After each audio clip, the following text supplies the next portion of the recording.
Morning, everyone. And for many of you, welcome back. For those of you who are joining us for the first time today, welcome to Stanford and to the launch of the Indo-Pacific Policy Lab.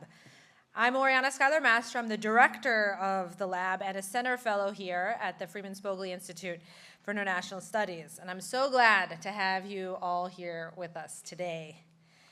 Before I go further, I want to acknowledge William Peng, whose generous support has been instrumental to the launch of this lab. We are deeply grateful for his confidence in this work and for helping everything become possible today.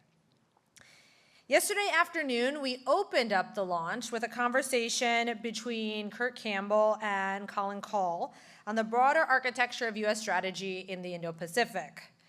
Today, we're moving into the full program, and in many ways, today captures what this lab is striving to become. It is a place where scholars, decision makers, military leaders, students, practitioners can all come together and ask the hard questions, test assumptions, and produce work that is both academically rigorous and relevant and useful for decision makers. The Indo-Pacific Policy Lab sits here at Stanford University within the Center for International Security and Cooperation at the Freeman Spogli Institute for International Studies. Our mission is to create and disseminate rigorous academic knowledge on Indo-Pacific security and deliver that knowledge to policymakers who need it and when they need it. Also, we seek to train the next generation of security experts and to help mobilize industry and civil society. And that is the mission, and today, I hope, is a demonstration of what it looks like in practice.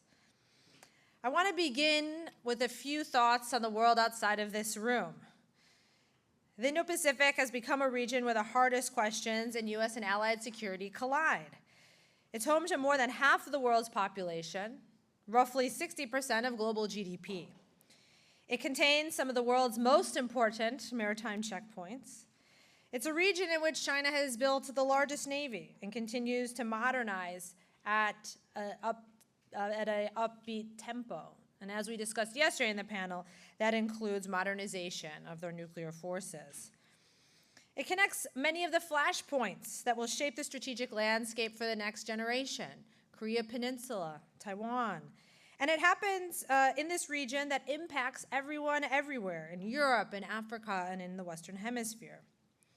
There's been a lot of questions about U.S. commitment to the region, and we have moved, I think, in some ways, from anxiety to an active policy debate. Many of you have seen the reporting on the recent summit between Chinese leader Xi Jinping and U.S. President Trump. I think some of those policy debates will only continue moving forward. There's been a general lack of coherence on U.S. strategy, I think, in the Indo-Pacific. What the goals are vis-a-vis the relationship with China, what the United States asks of its allies and partners, what the United States and allies and partners require in terms of progress in technological development and industry, and what all of this demands of the academic and research community. So this is why we have created the lab, to have this larger ambition to become the nation's premier academic center dedicated to policy-guided research on the Indo-Pacific. Policy-guided does not mean policy-dictated. It means we start with questions that decision makers are actually facing and bring academic rigor, independence, and evidence to bear on those questions.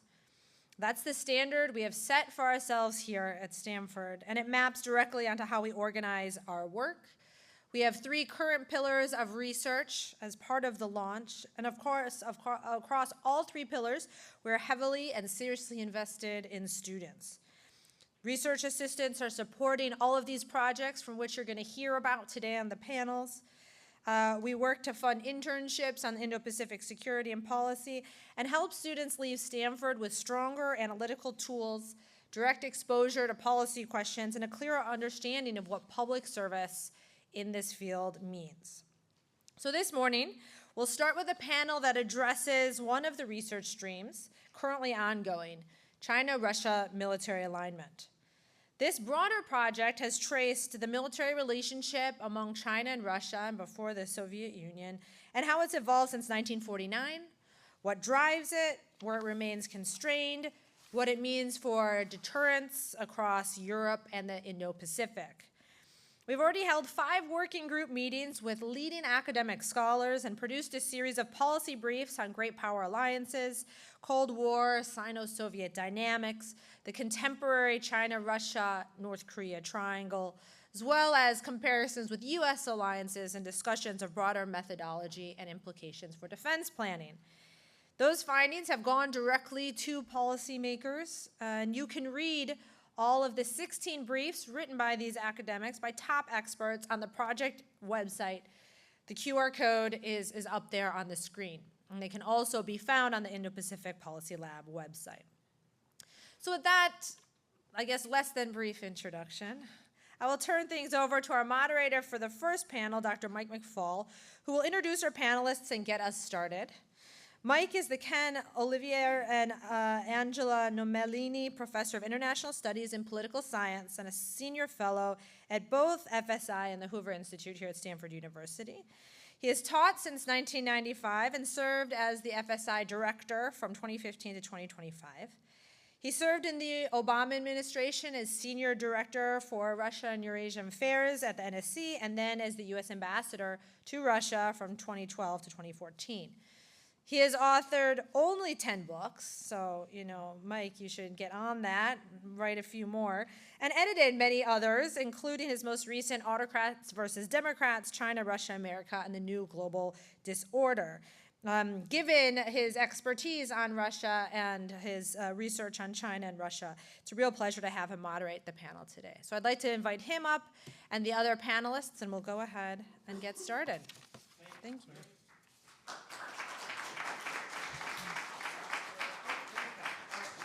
Great. Come on up, everyone. Thank you for being here so early. My introductions are going to be brief because you have everybody's bios here in your brochure, but I want to say a couple of things first. The most important thing I want to say, because I have the microphone right now, I might not get it again later in the day, is just to congratulate Ariana for this fantastic new initiative.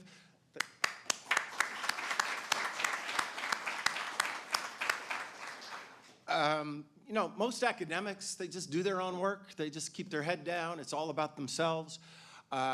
Very few provide public goods like this policy lab is going to do.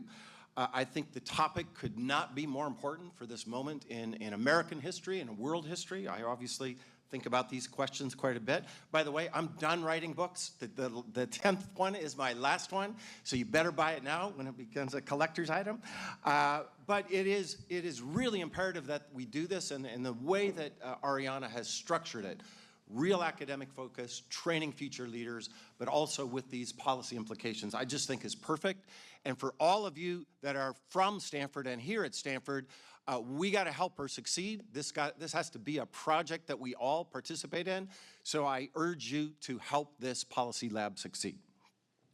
All right, to our topic today, let me not introduce my 2 Stanford colleagues very much. I want to focus on the person that traveled the farthest. Professor Beardsley is a professor of political science of public policy at Duke University. He's the co-director of the International Crisis Behavior Data Project and director of the Triangle Institute for Security Studies, which is exactly some of the things we're going to talk about. His forthcoming book, so I haven't seen it yet, I apologize, but it's really right up the alley for this policy lab, is called Mixed Blessings, International Relationships of Assistance and Conflict. We already have Ariana. You already have heard from Ariana. You know who she is. But here is her book. I want you to get on your phones right now and buy this fantastic book. All right, do it during the breaks. But it is a great book. And if people like you don't buy books that are really heavily researched and really important, then they're not going to get printed in the future. So buy Ariana's book at lunchtime, okay? And then you need to buy one other book. You need to buy Catherine's book at lunchtime, too. This also is a fantastic book. I used both of them in the book that I just wrote. It's called Russia, Its Power and Purpose in a New Global Order, Russia Resurrected, very provocative and tragically apt title. What year did it come out, Catherine? 22. Yeah, that's what I thought. Yes, and we're going to get into tragically some of the resurrecting things that are happening on the front line right now. But Catherine Stoner is many things. She's a senior fellow here at FSI. She is most importantly, in my view, the director of the Center on Democracy Development and Rule of Law. And the author, one more time, please buy these books. Okay, I've done my job for advertising the books. So we've written and edited books together, but don't buy those books, buy this one. This one's a really good one. It's all available on Amazon, yes, or wherever you get your books. So this is let's talk about, we're here to talk about Russia, China. I think I'm the oldest person on this panel by far, but as I was thinking about the panel this morning, it reminded me of a Bee Gees song. Anybody remember the Bee Gees? Not that one, not that one, not that one, Catherine. This is the one I want you to think about. I'm gonna even play it for you to get us in the right mood. How deep is your love? I really need to know. All right, that's what I want to start with. How deep is the love between Xi Jinping and Vladimir Putin? Or if you want to frame it in a different way, although we're going to take several bites at this apple, between Russia and China, or between these autocracies. Let's get into it. And Ariana, let's start with you. How deep is the love between whatever analytic frame you want to start with, but we're going to do all three. So I think since we're starting with that analytical framework, I would... Bee Gees framework. The Bee Gees framework, I would kind of turn it on its head and, go back a couple hundred years. And if you asked a man and a woman that were going to get married how much they were in love, they would say, well, love has nothing to do with it. Right? That marriage at various phases of society and time... yeah, right? We'll bring in Tina Turner there. What's love? Okay, I started something really bad there, didn't I? Just like with alliances, I think, marriages historically have been this way, that there are reasons and purposes to bring entities together that is not about whether they like each other or not. And so one of the big topics that we've talked about in this research, and one of the puzzles, is we know that China and Russia do not have a formal traditional alliance the way that we understand it. I would just lay out the fact that a lot of the most consequential relationships currently in the international system that we think about as, are they alliances, are they not alliances, do not fit our traditional understanding of alliances. The United States and Taiwan, the United States and Israel, China and Russia. And so we need new frameworks to understand what is happening here. And the one that I have been working with, that I talked about in this project, that I'm currently working on a book about, is what I call, a very sexy name, subsidized capacity building. If any of you have a better name, I'm always all ears. I have to say that book had a horrible name until my book workshop, when one of our Stanford colleagues said, you should just call it Upstart. I think it was like this long title of Hiding in Plain Sight, how China from 19... so I'm very bad with titles.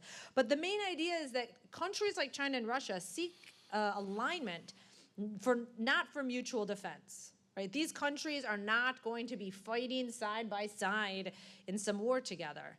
But they want their own independent capacities to pursue their interests. And they think the relationship with the other side will help them in that way.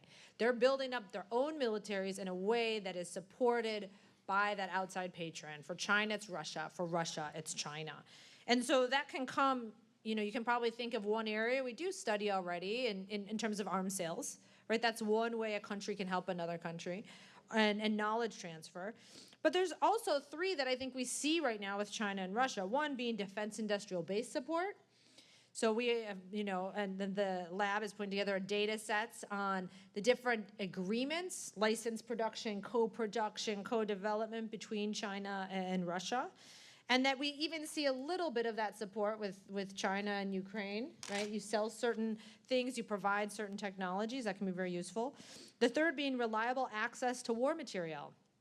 It makes a huge difference that China will have access to certain natural resources vis-a-vis Russia. And as we see, it makes a huge difference that China continues to buy oil from Russia in spite of some sanctions. And the last I would put is on access, basing, and overflight. This is more broadly about the U.S. Relationships with some of its allies and partners. We say the word allies and partners because not all of them are allies. And in many cases, it's curious of the ways that we structure these relationships, but the United States military becomes more powerful when we have relationships that allow us to operate from other countries. So trying to broaden our scope beyond the, they have mutual interests and they're going to defend each other. I think the China-Russia relationship is much more complicated than that, but they are committed. It's very self-interested. They are committed to being strong, and they each want to be strong in their own right, and they see the other country as being fundamental to helping them achieve that goal. Okay, I have 17 follow-up questions, but I want to get everybody else, 30,000 feet, how deep is love, Kyle? And then Catherine. Yeah, just to underscore Oriana's point, I think we miss a lot if we only look at the formal alliances. So I wouldn't call China and Russia as allies, but as security partners, as being in alignment, I think is a really important dynamic to consider. The lens that I consider China and Russia is to view the partnership as not just about a bilateral partnership of mutual convenience, but also about how that partnership fits into broader networks of alignments and also networks of threat and conflict. And so I think we gain a lot if we understand that the Russia-China partnership exists as part of a growing coalescing bloc of revisionist states that are balancing against the status quo powers, the former international liberal order, the U.S.-led order. And so thinking about this as sort of interbloc competition, I think can help us understand the Russia-China alignment. Maybe I'll highlight three additional things motivating the relationship between Russia and China. So the first is that U.S.-led bloc, that liberal international order, was decreasingly hospitable to both Russia and to China, with sanctions regimes that are well-intentioned and important, but also made it less hospitable to them. In addition, the U.S. Has been decreasingly capable or willing to be a leader of that international order, and also decreasingly credible in its promises of cooperation. And so the attractiveness of cooperating with the U.S. has just become less. In addition, there's a high level of mutual dependence. Oriana's work is really critical here to understanding that mutual dependence. And that mutual dependence is really high right now, especially with regard to the Iran war and the uncertainty around the Strait of Hormuz. So Russia depends on Chinese support as it's continuing to try to maintain its war against Ukraine, and also be able to be resilient to the sanctions imposed on Russia. But then also now China does depend on Russian energy sources as there's uncertainty in the strait. But maybe looking forward, so those are sort of short-term reasons for there to be a high level of alignment. I might suggest that maybe we're sort of at peak alignment between Russia and China, and that in the medium to long run, maybe it will decline. For a few reasons. One is that China is likely to be less dependent on Russia in the future, as China is investing in energy independence. In addition, even as we think about Iran, yes, they are aligned in supporting Iran as a way to stick it to the U.S. and other Western actors, but there's also some misalignment with regard to their support for Iran. Russia perhaps benefits from high energy prices. And China would benefit more from a stable Middle East and had already been investing a lot of economic and political capital in trying to stabilize the Middle East and patch up relations, say, between Iran and the Gulf Arab states. And then thirdly, maybe there's a silver lining to a fractured Western bloc, which is that if the West is no longer able to maintain a monolithic united front against illiberalism, against the type of states that Russia and China are, then maybe that actually decreases that interbloc competition, and ultimately in the long run might actually decrease the sense of need for Russia and China to be at each other's arms.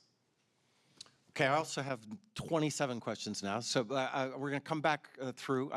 And let's save Iran. I want to get to Iran. I want to get to Ukraine. separately. But Catherine, way at the top. All right. How deep is the love? Okay, so as I suggested to Oriana, that what's love got to do with it, Tina Turner, I say back. So it is, you know, states don't have friends. They have, you know, partners that are of strategic use to them. So I will amplify some of the points that have already been made. And as I was looking over my my memo that I wrote for this project, I was noting that some of it actually I now already disagree with. Because I think the relationship has deepened. So I would agree with Kyle that this is a part of a block of revisionist powers that have an interest in multipolarity and are specifically targeting the United States as main central opposition to their national rejuvenation projects, which they both have. So there is a Make Russia Great Again project, and my understanding is that there's a Make China Great as well, project as well. So some people have referred to this kind of alliance of, this new axis of evil as CRINC, China, Russia, Iran, and North Korea. I think it's actually bigger than that, and we could call it BRICS, for example. So there is this shared goal, rejuvenation of the respective countries, and this focus on multipolarity and a shared deep skepticism by the leaders of liberal democracy. And we see this from both.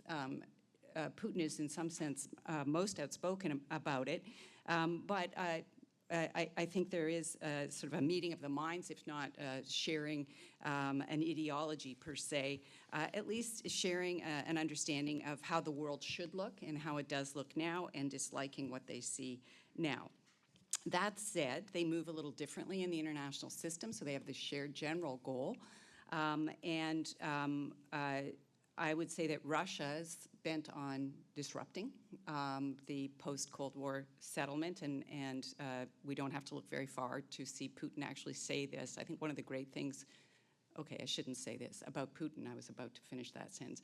One of the things about Putin, as he's gotten older, which I've noticed happens with all of us as we age, is that he tends to say what he means. I think we can believe him when he says, you know, he thinks liberalism's dead. That he has a better alternative. He thinks all elections are manipulated, so why not disrupt the American elections? Because, hey, you know, he disrupts his own. People don't form organizations and protest governments on their own. They have to be put up to it. This is something I think she probably shares with him in terms of how society works. The thing is, Russia, because it has a different set of sort of power tools that are different from what a realist might think, right? So if you just add up Russia's population, the wealth, and you know the size of its military, it doesn't look like China, right? China looks much more capable, much bigger economy. Why are we even talking about Russia as a great power? But I find it really interesting that we are, because when I wrote that book, as Michael mentioned, Russia Resurrected, I had people saying Russia's not a great power. Russia's a declining power. And that might be true, but evidently we heard yesterday that President Xi thinks the U.S. is a declining power as well, and arguably declining powers do rash things, and we're certainly seeing that with Russia. The important thing is Mr. Putin does not see Russia as a declining power. His project is rejuvenation of Russia, and it's not rejuvenation of the Soviet Union, it's rejuvenation of the Russian Empire.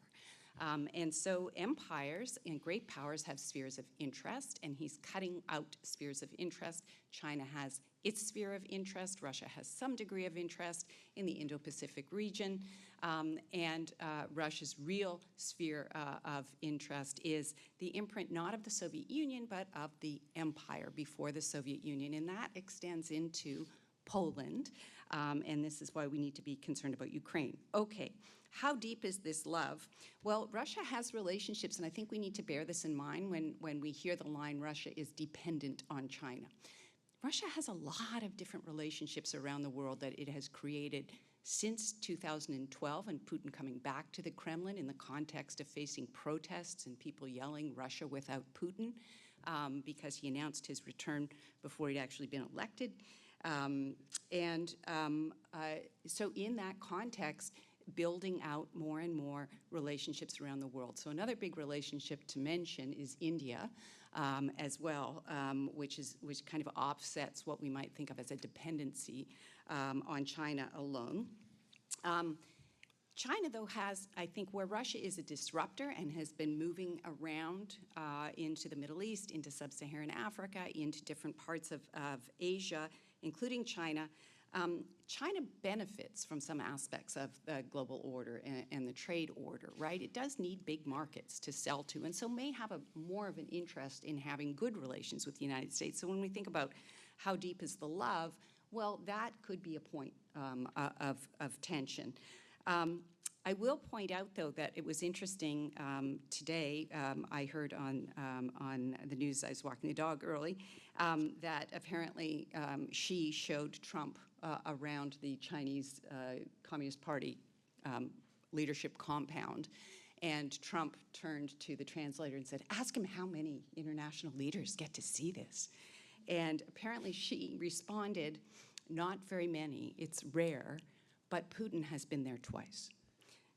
I'm going to end at that.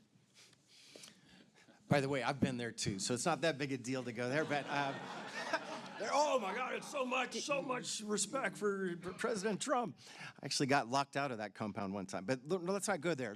Kyle, let's go this way. Kyle, Oriana, and Catherine. So I want to dig in a little bit, and I want to disaggregate some variables in the language of political science. Obviously power matters. That's stupid and obvious. Like, it's not interesting to say that. But do other factors matter as well? And Catherine hinted at some of these others, and I want to hear what Kyle and Oriana think, both about regime type and ideology, whatever way you want to talk about that. You mentioned the Western world, right? So that connotes that there's something there. And is it an alliance against the Western world, liberal democracy, that would fall apart, thinking 30, 40, no, I don't think it'll fall apart, but think of the long term. Kyle, you hinted at that. If the threat from the West was not so great, it's just an ideological opposition, or is there something deeper to that in terms of dictatorships? They're both dictatorships. Is that unite them deeper? Then say something about Xi Jinping or Putin or both of you. Catherine did, but neither of you did. I noticed that neither of you mentioned those names, and you didn't mention democracy and autocracy. So tell us how you think about those things. And then, I know there's a lot to do, but the way we can figure out what things really matter is when there's variation. So what explains the 1990s? Let's start with that for a minute, right? Is that just a moment of Russian weakness, and that's why they were aligned in a different way vis-a-vis the West, or in whatever way you want to describe? I don't want to presuppose the way you think about it. Or was that had something to do with the fact that Russia did have a democracy or quasi-democracy, and that changed? Or was it just about power? And then the last thing, of course, I want more. I want more from my theme from the Bee Gees.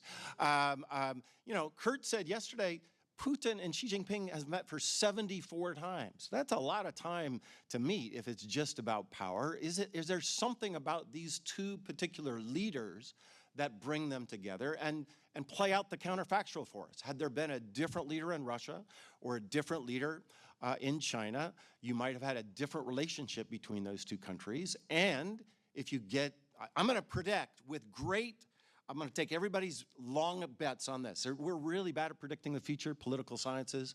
By the way, the CIA is pretty bad at it too. But I'm going to predict with great certainty that China will not be ruled by Xi Jinping forever, and Putin will not rule Russia forever, although both of them are talking about living 150 years when they're strolling around. But play that out for us. If there's a change in the leadership, would there be a change in this relationship, even though the distribution of power and the regimes would remain constant? Kyle, start with you. Yeah, that's great. I doubt I'll be able to hit all of those follow-up questions. You can choose whatever you're most interested in. Yeah, let me start with the sense of the role of democracy or the role of domestic institutions here.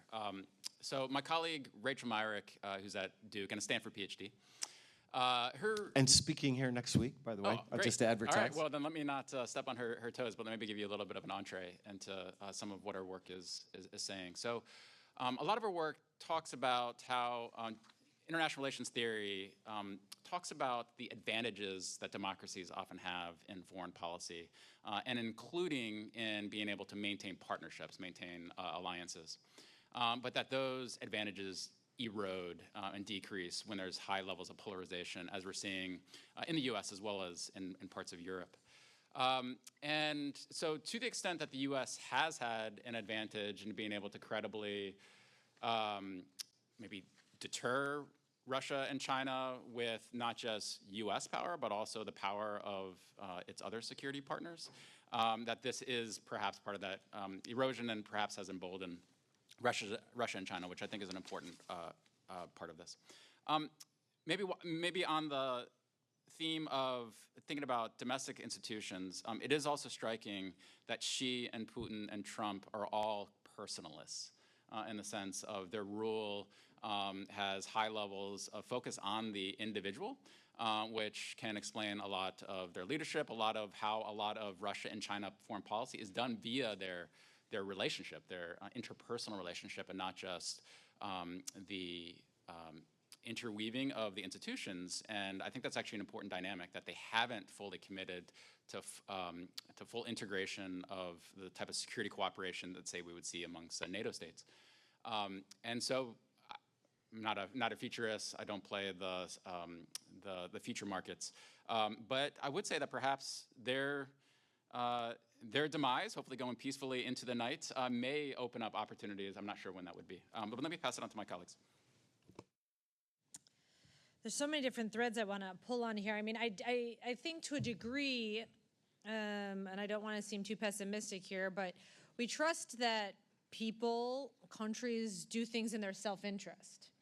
And so there is something between democracies in that if the self-interest is defined as sort of protecting democracy, then you can have, across administrations, across different governments and countries, a faith that that alliance is enduring because your partner is self-interested in the preservation and the protection of the other side. That being said, I think that probably in peacetime, regime type matters than in wartime. And we've seen this to a degree that when push comes to shove, power does trump all other considerations, and you can look at historically how democracies have aligned with autocracies and autocracies with democracies, for their protection when that's needed. But it does seem like in peacetime, when you have a little bit more of the luxury of picking your partners, that you would prefer to pick those that have similar interests to you. That being said, I just want to throw out that I continue to believe in my own research, I see it, that China prefers partnerships with, U.S. and allies over the partnership with Russia. Now, let me back this up for a second. I made a comment the other day, I don't know, on some news thing that I said, and I stand by this, that Europe has a lot of power. If the European Union said today, China, if you continue this bromance with Russia, we're going to cease all economic interaction with you, China would drop Russia so quickly because they're number one trading partners in the European Union. This is primarily about their economic growth. The thing is that China has never had to choose. They're in a polyamorous relationship with Russia and then North Korea. You get to be friends with Iran and Saudi Arabia. You get to be friends with Ukraine and with Russia, the European Union and with Russia. No one is making them choose. But if you force China to choose, they would choose, I think, the West. And they talk about it very explicitly. I talk about this in my book about, China never wanted formal alliances because it doesn't want to engage in that othering. It did that calculation and it was like, okay, we could be best friends with Russia and Iran, but, is that really who we want to be best friends with? And the United States got all the good alliances already. So the formal alliance structure is not what they want. And so if you had, to go to what pulls them apart? I mean, part of this project, Mike, is to look at the trajectory of the relationship since 1949, try to identify these turning points and what was really critical at convincing them either to get closer together or farther apart. And let me just say that I think the standard here, people always talk about, you know, can we convince China that Russia is a greater threat to them than the U.S. or Russia that China is a greater threat? No, I don't think that's possible. But interestingly, what has pulled countries apart historically is that they have different ways of dealing with the challenge. So that China and Russia, or China and the Soviet Union, historically might have always agreed, listen, the main problem is the United States' threat to us. But historically, when one feels like a different pathway is best to protect themselves, like when the Soviet Union pursued détente and China was like, we want to just keep on shelling the offshore islands, you know, the Soviets were like, stop doing that, you're creating problems for us. And we see some of those dynamics now. You know, with Ukraine, there were discussions between, you know, China and the Russians, of which they're like, this isn't great. That everyone is now asking, well, what about Taiwan if Russia, you know, attacked Ukraine? They weren't happy with it, and so as long as the two sides continue to not have to actually pay real costs for the relationship, and the utility in terms of their own power, as I mentioned, continues to grow. Which, you know, part of the data is we've shown since 2016.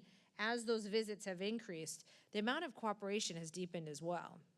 You know, moving from kind of token multilateral exercises to now inviting each other to their national exercises, to doing now joint patrols together. China used to make these statements. If you look at what China said when Russia used force in Crimea and others before Ukraine, it was very neutral. You know, it was just like, people shouldn't do this in places, you know, very neutral. And then obviously their statements about Ukraine, I would say, have been less than neutral. So if they move in different directions to dealing with the challenge, if the utility of the relationship decreases, though they still have a lot more room to grow, you might see them pulling apart. In terms of different leaders, you know, I don't like to underestimate the role of leaders, but I think on the end, it helps on the margins. You know, there's so many factors that bring these countries together. If the Chinese leader and the Russian leader hated each other, like, you know, not that like, you know, me and Xi Jinping have close conversations about this, but I hear a lot of rumors. I mean, the Chinese have hated the North Koreans for like 25 years, right? I mean, Xi didn't meet with Kim for a very long time until President Trump said he would meet. And that was the first time the Chinese leader met with their official ally. There would be greater limitations if the two leaders hated each other, of course. And there'd be probably sharing of technology and submarine, nuclear, and other areas. And we see that the closer the leaders get. But I don't want to say that this relationship is just about like the two of them eating crepes together. I think it does go more deeply. Catherine, you want to comment? You already did a little bit, but want to do a deeper dive on this? Sure. I'll just say that there are a couple of, so for the most part, I agree with what Kyle and Oriana have said. I would point out and just address the question about the 1990s. So one of the things, I'm writing a new book as well, trying to understand how we go to from such optimism with Gorbachev in 1985 and the collapse of the Soviet Union, and then trying to build democracy in the 90s. And then now we're at even a worse point in terms of deepening authoritarianism in Russia. And China, of course, has gone through a somewhat similar arc, maybe not quite flying as high on the liberalization front. And both of these leaders are post-liberalization leaders. So I do think that matters to some degree because, again, getting back to that sort of shared project of what they think of as rejuvenation or resurrection of their countries. I would also say that, you know, they do have this shared vision of the world. They have, as autocrats, as Michael mentioned, they've bestowed lifetime appointments on themselves. They're relatively close in age. These are guys in their early to mid-70s. They've had not entirely dissimilar life experiences under communism, of course. And, you know, they have this agreement that the world should be multipolar. I would agree that there are things that could pull them apart, but I think that there are more centripetal forces that tend to spin them together, and this has been especially true since 2012. I think I would just respond to, you know, Europe has a lot of leverage and would, you know, China would drop Russia in a second if Europe said, we won't buy things from you. I just think that's never going to happen, right? So it's just, so that's not what is going to make China drop. Russia, there may be other things. Russia also moves around the world similarly in terms of having partnerships with traditional adversaries, Saudi Arabia and Iran, India and China, India and Pakistan. They kind of don't care. It's not ideologically based. So that, I think, is a similarity with China. And then the thickening of ties, too, and the importance of, again, this kind of meeting of the minds. These are men that know each other, evidently, and to them, they've made certain, leadership does matter in the end. So I think in the 1990s, no, we wouldn't have seen it. And one of the things that could be a point of tension is if there is another period of liberalization in one of these countries or another that don't want to pursue their interests that way, but actually want to inject values. And right now, neither country is doing that. Interesting. Except illiberalism. So can I add just one point myself on this panel? Okay, good. Not just the moderator. One thing I want to put on the table as a hypothesis for the lab and for discussion, maybe in questions, is not all, just on the regime piece, and I kind of framed it the wrong way. It's the ideas piece, too. I think what unites Xi Jinping and Vladimir Putin, in part, having just written my own book on this, is fear of democratic ideas, fear of democratic leaders, fear of democratic movements, right? So with Putin, I've actually had this conversation with him. He's scared to death of democratic movements. He calls them color revolutions sponsored by the CIA. That's what he fears democracy in Ukraine. He doesn't fear NATO expansion. There's no doubt in my mind about Putin, and he should fear those ideas, by the way. That's very rational if you're a dictator. I don't think Xi Jinping seems very similar to me. The famous document number 9 that was revealed, they spelled that out. They're afraid of color revolutions. They're afraid of Hong Kong 2014. They're afraid of Taiwan. Those are the things that unite them. And I think it has to be part of the story, not the whole story. I think these other things are there as well. And it does, if we get time, we're not going to have time. I have too many questions, and I want to get to the audience. I do want to talk about what might be policy implications for democracies if we care about dealing in a competitive way with autocracies. I know the president doesn't, President Trump doesn't, but in the long term, would there be other leaders that might do that? Because I do think leaders matter, including in our own country. But before I get to that, and maybe I won't, I'm gonna just tell you where I'm going so you can think about this. And now we need snappy answers so that we can get to our audience I'd like to get there by 11 o'clock, so we have plenty of time. We have so much expertise in this room. Here's what I want to talk about now. Ukraine, Iran, reverse Kissinger, and the long, long term, so that we talk about culture and history, hundreds of years. You started with hundreds of years, so I want to think about hundreds of years in the future, all in 14 minutes with 3 panelists, okay? So let's start with Ukraine. Xi Jinping and Putin met right before Putin launched his barbaric full-scale invasion of Ukraine. In that statement, it said it was a partnership without limits. Ariana and others are here. I see Liz may be more expert than I am. My research assistants have told me that they dropped that without limits. My Chinese, students from China helping me write the book dropped that without limits phrase, and they don't use it as much. But talk a little bit about, I thought it was really interesting what you say. You get to choose during peacetime, and then in war things get harder. But I want to flip it around. Like, actually, tell us a little bit, all three of you, how the war in Ukraine has either deepened, that's one theory, this relationship, or strained it. And I think there's evidence on both sides. So I want you to evaluate the evidence, right? So you talked about it earlier. Maybe it was in some other Chatham House thing. So somebody talked about it somewhere. I can't remember who said it in the last 2 days. But yes, okay, Putin invaded Ukraine.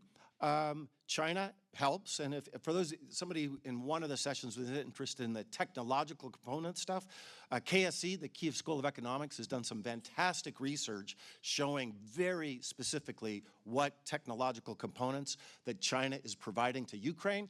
They also show some inconvenient facts about how many Western components are involved in building Russian weapons. It doesn't get enough attention, but that's part of the support. But then there's, no shipment of big weapon systems, no votes. They abstain at the United Nations. My country votes with Russia, by the way, these days, folks, in case you haven't been paying attention. The Chinese abstain. They're not with them all the way. And by the way, they weren't with them in 2014 either. They didn't support annexation in 2014. So I'm wondering, has this strengthen the relationship, or is it straining? And kind of get into the details. And this time we'll start with Catherine and go the other way around. I would say that they don't really care about the UN except when it is something they want to make look legitimate in the eyes of other countries. So you don't think Putin cares that Xi Jinping doesn't vote with him? They Man, vote come with on, them. man, No, 74 no. meetings and you won't Hey, vote with me. I think okay. I'd be offended by that. No, That's not friendship. No, I'm just kidding. I'm Okay, just kidding. they vote 99% of the time together. Right. Right. Just not So, on the war on Ukraine. being neutral is not nothing. So I would not make that such a big deal. I think that I would agree. There is evidence on both sides. Has this deepened the relationship, or has it introduced tensions? Well, it's done both. I think the relationship has gotten significantly deeper. The other thing I think we need to talk about is, there are Chinese components in Russian drones in particular, but Russia has also developed its own drone technology. We focus a lot on Ukraine, which has done an incredible job, but Russia has, borrowed some of that technology, and certainly this would be a boon to China as well to see how that works and to develop their own. So that's but one of many areas. Obviously, there's some people call it a dependence on China, Russia's need for revenue lost from its sales of energy products to Europe. I'd say that is kind of an interdependence now. And with respect to, again, sort of where they are in the world, I think they're both looking for sort of leverage, right? And so Russia has a very deep interest in destabilizing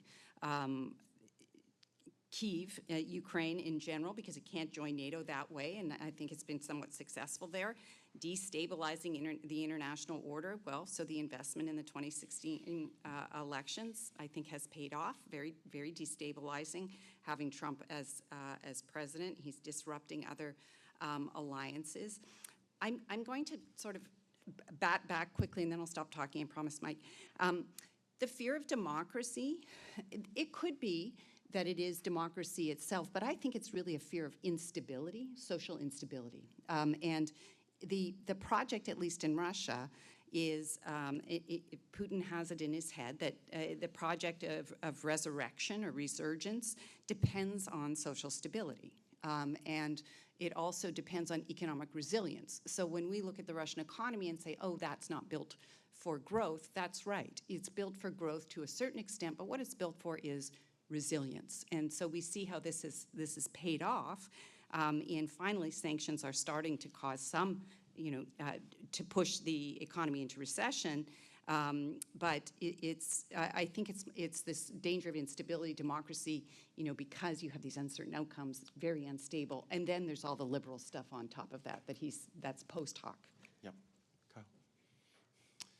Yeah, I'll lean back into the time horizon. So I think in the short run, it's that Ukraine has strengthened the relationship between Russia and China. And maybe thinking also in terms of what Catherine was talking about with the Western alliances, with NATO specifically. So if one of Russia's goals was to try to fracture NATO, it didn't work. But China's interest is for NATO to be distracted and would continue to be interested in that. Now, but in the long run, I think the longer the Ukraine war goes on, the greater the asymmetry in the dependence between Russia and China. That is, that Russia will continue to be more dependent on China, and that could be fraying in the relationship. And also, in the long run, China benefits from not just a weakened West, but also a weakened Russia. In the long run, China does not want Russia to be a peer, but China would, I'm sure, like to be the dominant power in Eurasia and the world. Could I just two finger Yeah.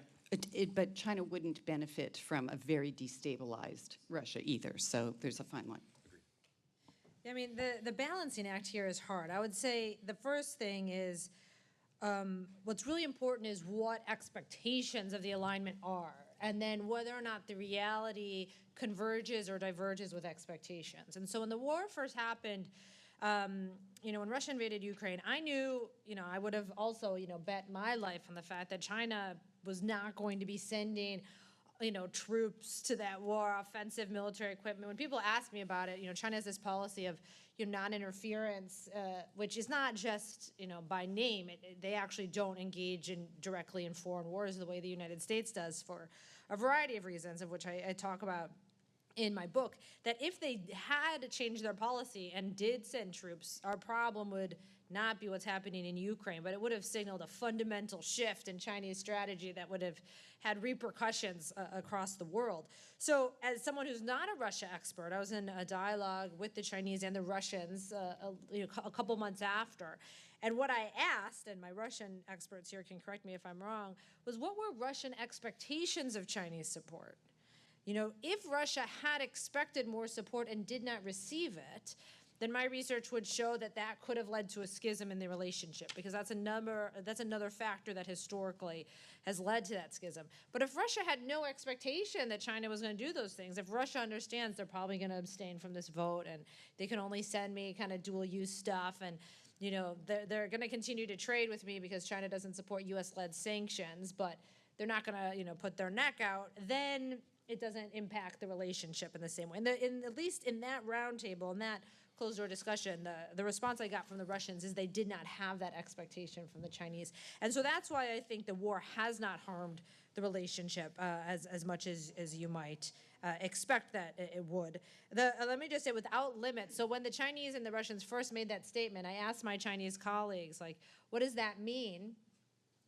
And they said, does it mean that you're going to support Russia without limits? And another aspect of this research is it shows that there is a lot of asymmetry in terms of the Russians do many things for the Chinese and the Chinese do not reciprocate.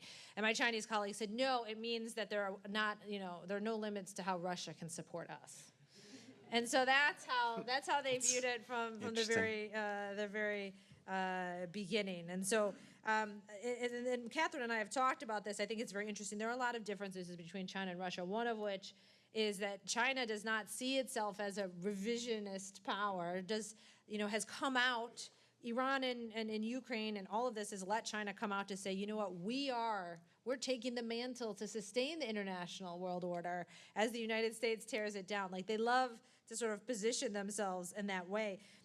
I would say they're not even afraid of democracy. Xi Jinping, his statements after elections around the world are very interesting. They're always like, congratulations. The will of the people have spoken. Best of luck to you in your endeavors. What they do not like is democratization, which is different. They don't like the pressure on them to make those changes due to what it could happen to them.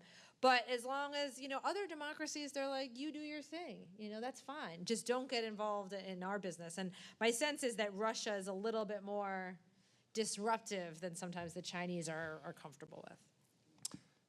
So many things I want to say, but I want to keep asking questions, and maybe in questions I'll answer some. On the expectations thing, I would just say, I know the Russia debate better. The expectations were low in the beginning because the Russians thought the war was going to end in 6 weeks.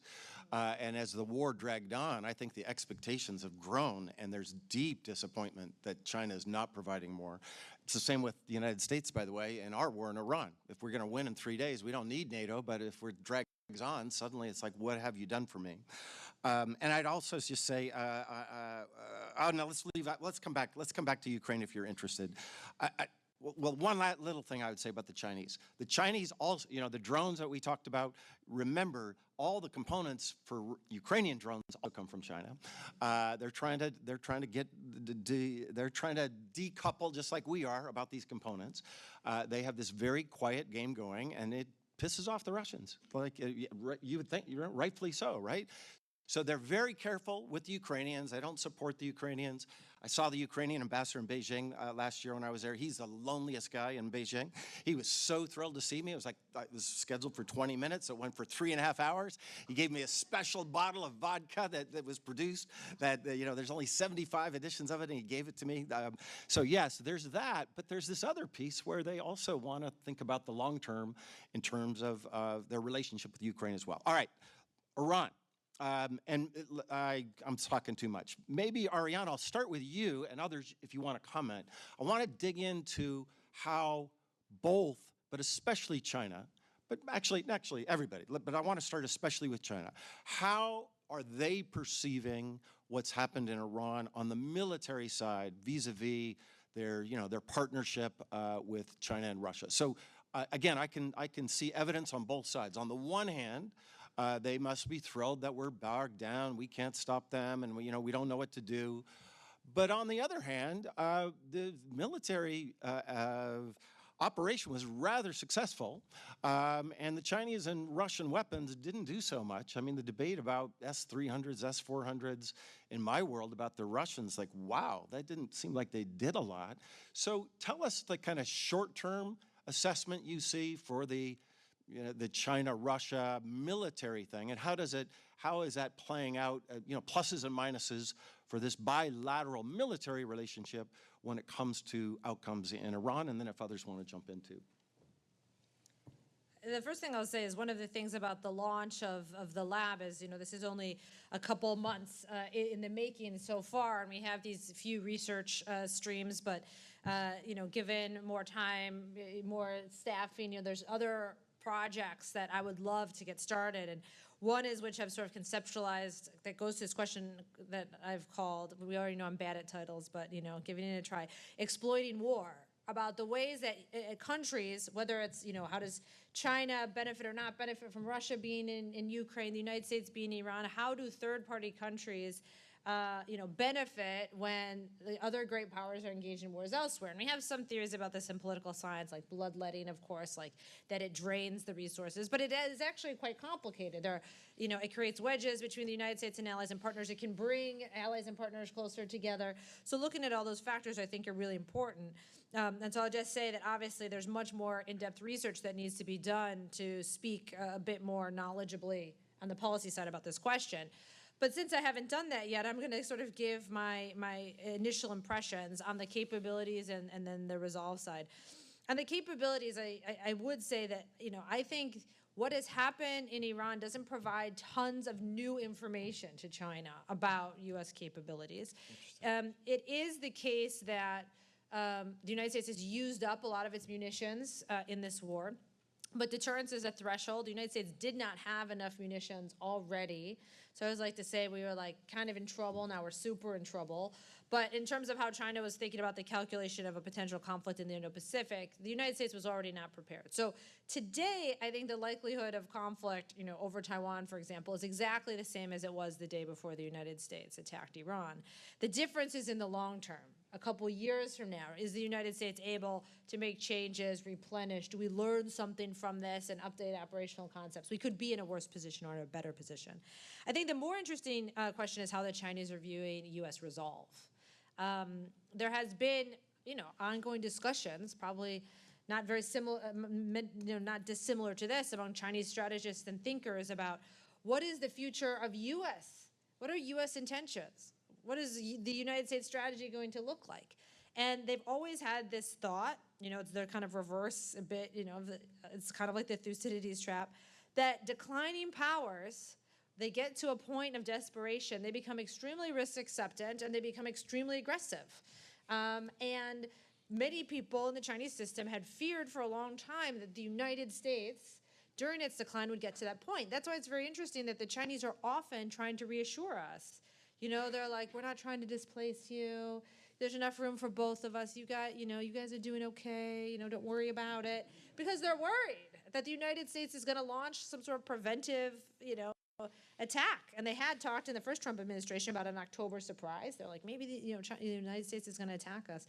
So there are some people within that system that are now wondering, with this sort of use of force against Venezuela, this use of force against Iran, does this signal that the United States has entered into this phase in which we are much more, of course, China's military is much more, formidable. It's not the case that the United States would act the same way vis-a-vis China as those smaller countries.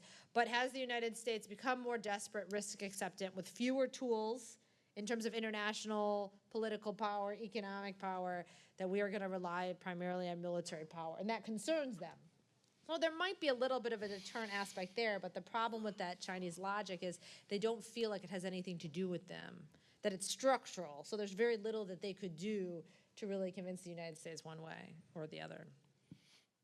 Iran, Kyle, Catherine, you want to get in on this? Yeah, maybe for both Iran and to the war in Ukraine, I think it's really striking how both regimes were able to survive, facing a stronger power. And so I think there are lessons then for Taiwan, which would be that if China would move on Taiwan, it's either going to need to succeed very quickly or make sure that it's able to sustain the munitions that would be required, as well as to be able to complete a blockade to keep supplies coming to Taiwan. I don't know if that's good news or bad news, but it is striking that even a decapitation strike, a relatively successful one against Iran, still allowed for the preservation of the regime. So I think Russia's quite thrilled by this, but it does also demonstrate that Russia's not a terribly great partner to Iran and a little bit impotent in terms of actually helping. But there's certainly, it would be foolish to get into a war with the United States to protect Iran. Russia just simply didn't benefit enough from the relationship with Iran to put itself at existential risk. Same with Venezuela, by the way, right? I mean, hey, Maduro was really good for a while, but we're certainly not going to put ourselves at existential risk. With respect to the S-300s, that's kind of old anyway. I'm a little bit surprised that there is any ballistic missile capability left still in Iran. I think also it shows that, the U.S. is distracted. Trump is very, he makes decisions quickly, doesn't care about the information. He's using up munitions that could otherwise be sold to the Europeans to give to the Ukrainians. So from that perspective, this is great, and it feeds into Putin's line that the U.S. is a force for bad in the world, and Russia is a force for good. Relatively speaking. So, and also, if the U.S. can come over and bomb the heck out of Iran, then why can we just not take over our neighbor, Ukraine? So it's a windfall for Russia, no matter how, and that doesn't even, not mentioning the fact that they can sell some of the oil that's already out on the water, because sanctions on that were lifted. Great. 2 more questions. I want really short answers so we can get to the audience. So we haven't mentioned Russian society or Chinese society at all. This has all been about elites and states. Talk about this as a potential for fissure or deeper cooperation, thinking about these longer-term things. I'm teaching a course on great power politics right now at Stanford. We always read Huntington. By the way, students are way more interested in Huntington than academics seem to be. But when I used to be able to go to Moscow, I haven't been there for a long time because I got banned a long time ago, and I still go to China. We'll see if that lasts after my last book that I just published called Autocrats versus Democrats. I was told it is not well received in China. I'm always struck. I talk to the China experts in Russia. I used to know all of them. There's not that many of them. And in Beijing, I talk to all the Russia experts. We use Russian when we speak there. They have really thick accents, and I'm sure they think the same about me. But you talk, and it's all peace, love, and understanding, win-win. And then you have a couple of drinks, and you kind of get a little more relaxed. And it turns out that I'm going to try to be a little bit diplomatic here, but Russians are racist. I kind of trying to think of let me frame that as a hypothesis. Well, we're going to get to America in a minute, but I get the sense that these cultural, historical things that we tend to downplay play a much bigger impact in the way that their experts think about China. They're scared of China. They've had they've been invaded before, they've been subjugated before, and they frame them in these civilizational terms. And so does Vladimir Putin, by the way. He uses that language. Likewise, the Chinese, anecdotally, you push them a little bit, and they're like, oh my gosh, those Russians are just a bunch of peasants. They don't think long term. They don't agree when you said countries act in their self-interest. They think this war in Ukraine is absolutely crazy. By the way, I agree with that analysis. That's not in Russia's national interest. It was certainly not in the interests of the Russian people. So down the road, and you think about power distributions and borders begin to change, is that a sense, could that be a sense of friction? And then let me just ask the last question related. If you think no, just answer no and move on. Then talk about last, and I'll frame it as, reverse Kissinger, very popular in some circles. Tell us what you think about that, and if that's a bad idea, what should be the right approach by the United States to this Russia-China partnership, alliance, whatever you want to call it. And then we'll go to questions from the audience.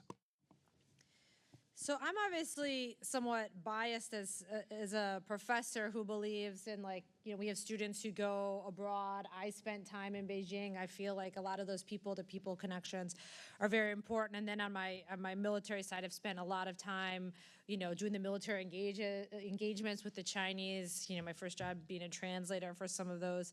So I think we do I look at it from more the positive side. I'm not going to comment on what you said either way about how the Russians and the Chinese feel about each other.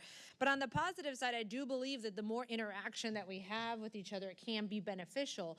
And one of the things, especially when I'm talking to U.S. military audiences, I always ask before I give a lecture on China, is how many people here have been to China? And especially given the enhanced restrictions, the amount of interaction that we have is very little. Now, we have to be honest that sometimes those interactions, they don't always lead to, oh, now that I've talked to you, I really like you a lot. Sometimes you learn things about the other side you do not like. And one thing that I've often said about the United States and China, not in all cases, obviously, but one of our issues is we're very similar. We have these great power. You go to an American and you say, America's declining. You're no longer going to be number one. What are you going to do about that? I mean, do any of us in our heart of hearts really believe that there's a world in which the United States isn't number one? It's really hard for us to sort of history does not apply. You go to the Chinese and you're like, oh, this export-led economy, no one else can do it. Your economy can't sustain it.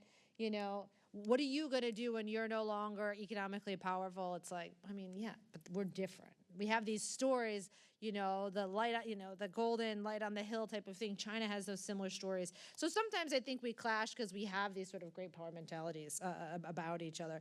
Now, I understand the reverse Kissinger, we give Kissinger way too much credit.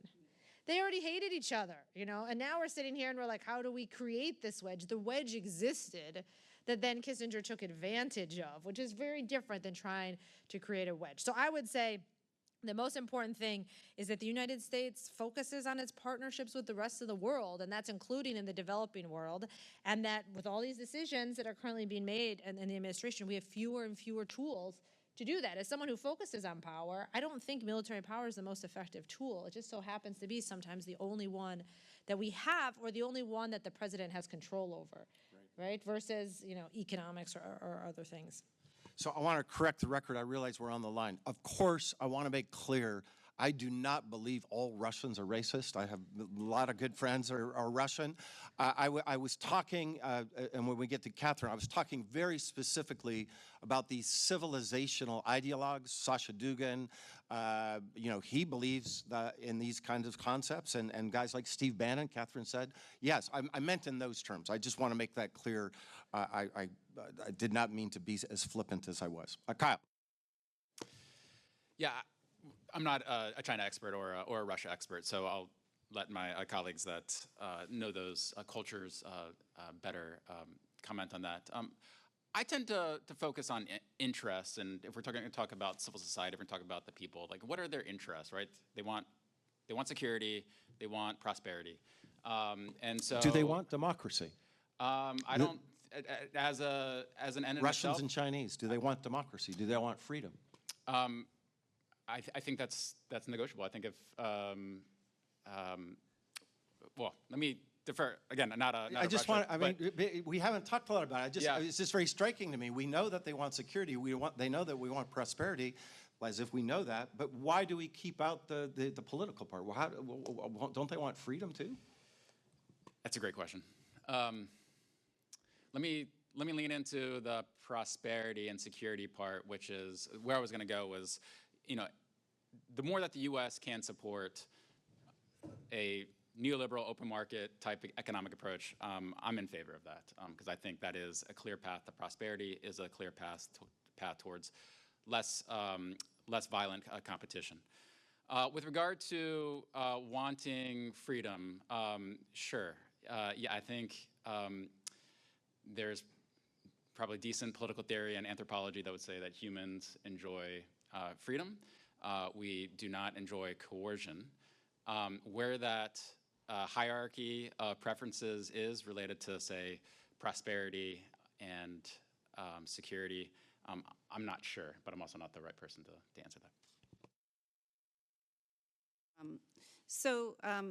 I would say it depends on, in terms of the perspective on people to people or society to society.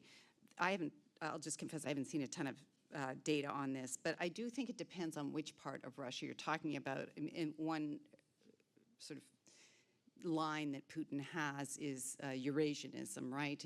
Is Russia European or is it Asian? Well, it's both. So the farther east you go, obviously, the more Asiatic are the ethnicities that live there. And so I think sometimes we forget Russia is not European Russia alone, and it has over 180 distinct ethnicities. Some of them are very small in number, but it is a multi-ethnic state, of course. I remember seeing it when I was first a graduate student there. Sometimes people were described as certain groups of ethnicities in the far north and east of Russia, the little peoples of the north, and I kept envisioning them as little people living in the north. But it turns out they are of average height. So I think that, if we look at elites, I think there is some respect there, at least, and in society more generally within Russia, we certainly see respect for what China has accomplished, and that it is since the 1980s, and that it did it with stability, whereas there are a lot of people drinking the Kool-Aid that the 1990s were terrible and was full of instability, and that's what democracy brings, and that's something that they are fed through propaganda as well, but some people truly experience it. And one of the interesting puzzles in Russia is a lot of those people are roughly our age, Michael, so we're there in the 90s yelling, and late 80s with, you and I were sometimes in those protests yelling Daloy KPSS, and I never yelled that, just for the record, in case Vladimir Putin is listening. I never yelled that. Right, okay, and I never witnessed it, but I saw other people do it, and not you. So that means down with the Communist Party, by the way. But, okay, we can talk about that. I think Russians, just like most civilizations, think they are superior in every way. So I would say it's not just superior to Chinese, it's superior to everybody. They are a great civilization, right? A great culture, and this is part of Putin's project as well. I think in terms of freedom, sure, but there's a balance, right? And so they want stability. People want stability. They want order. They want predictability in their lives. And if that also comes with the added bonus of being able to decide, where I work, who I love, where I go to school, that is also great. But these, unfortunately, Russia, at least, there is this dialogue about the 1990s being democracy was destabilizing, and that is reinforced by this regime. So I think one thing these societies have in common is a state-society relationship where the state predominates over society, and society is not in service to the state. Not that they couldn't learn that, but I think that is... also, I would say a lot of Russians think they have democracy, and they answer that way in polls for what they're worth. So fantastic. I wanted to get in Marxism as well, but I'm not going to do that. The dependencia, the Russians not wanting to be a satellite colony of China, that is another thing I wanted to get to. But we went on too long because it was so fantastic. So I apologize that we don't have much time for questions. Oh, we got 20 minutes. All right. So raise your hand. I can't see as well. I don't have my glasses. Just let the microphone runners choose people right here. Or do we not have micro? Oh, we do. All right, great. Just introduce yourself, and if you have the question to a specific panelist, that would be great. In the interest of time, if it's for everybody answer in 20-second increments. Perfect. Thank you very much. My name's Stephen Green. I work at Capital Group, which is a US investment fund. I had a question for any of the panelists who care to answer on kind of, apart from Xi and Putin, there do seem to be growing kind of relationships out there. So Ding Xuexiang, Politburo Standing Committee member, in charge of kind of China's domestic tech development. Jiang Guoqing, who's in charge of the military-industrial development. Politburo, Chen Meier, hosted the SCO in Tianjin a year or two back. These guys are all in charge of kind of sub-national level cooperation programs. And I just wonder how much insight we have into what's going on in substance in terms of the relationships and what are the big focuses for the military and science side of the relationship. Ariana, I think that's a question for you. Yeah, and I can give a quick answer, so it's good to see you. So part of the data set that I've been building, I look at that because I come down on yes, the leadership meetings matter, but when it comes to actual coordination over policy, it's whether that trickles down to lower level, more embeds, liaisons, a real working relationship. Now, in all honesty, I haven't taken as much of a look of that in like kind of the tech econ space, but I will say in the military space that has not happened yet. That, they have these, exercises and things, but it's not the case that, for example, you have Chinese officers, they do some training, some courses, but you don't have them working side by side, gathering imagery or something like that, together the way you would between the United States and other allies and partners. Great. Other questions? Here. Yeah.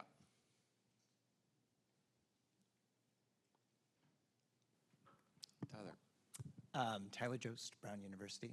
So at the very beginning of the panel, you were talking about the differences between like a formal alliance and something else, whatever we're going to call the PRC Russian relationship. And my question is, like, do you think it really matters if interests align between the two countries and there's some sort of coordination mechanism that exists between the two? Like, does it really matter that the love isn't deep? Because from like what they can do together, what they're willing to do together is basically going to be the same. I don't know. Big, profound question. Kyle. I'll take that. Tyler to Kyle. Yeah, go ahead. Good question. I agree that we can overstate how important the actual formality of the alliance is.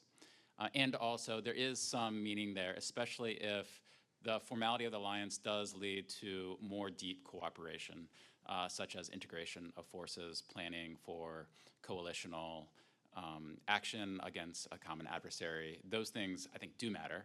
They matter for military effectiveness. They also matter for sustaining an ongoing partnership that's not just dependent on in-the-moment alignment of interests. If I can just add a quick thing, I think there's some variation that then you still are kind of curious about why, and I brought up slightly the U.S. Example of like partners versus allies, and I had recently put together this Venn diagram just because I was curious, with my team at the lab of access, basing, and overflight. So where are the places that the United States has alliances but no access? We have alliances, but we have bases and access there. And then we have places where we have bases and access but no alliance, right? And it's not all that, like, it's not all one. Obviously, there's three different categories. And so it's curious there's obviously some decision, there's some factors that are influencing why not have a formal alliance versus an alliance? Why have, basing here without that structure? Or how do if I could get basing no matter what, why do I even have that structure? So I think just like in a political science type of framework, we have this broader alliance framework. There's gaps in it, and there are obviously that tells us that there are some factors influencing decision making that maybe we're not grasping. So in practice, I agree with you that it has not hindered these two countries, the fact that they don't have a formal alliance framework, but it still, I think, is theoretically and practically interesting of why they refuse to have that framework. Oriana's data is really cool on this. I had a chance to see Oriana present on this, and really amazing framework to see those, the sort of 2x2 of those different types of relationships. Catherine? So just touching on that first question, well, okay, I'll touch on the second because we've been talking about alignment. Does misalignment matter? I think that it could matter to the United States, for example, if they damage one another, that this misalignment damages one another, then that could be actually good for the U.S. and bad for one of them. So as I said earlier, I think China has more of an interest in the stability of certain parts of the existing international order, and Russia has really an interest and a drive toward disrupting that international order. So this misalignment does, I think, produce some tension into the relationship when Russia flies too low over a U.S.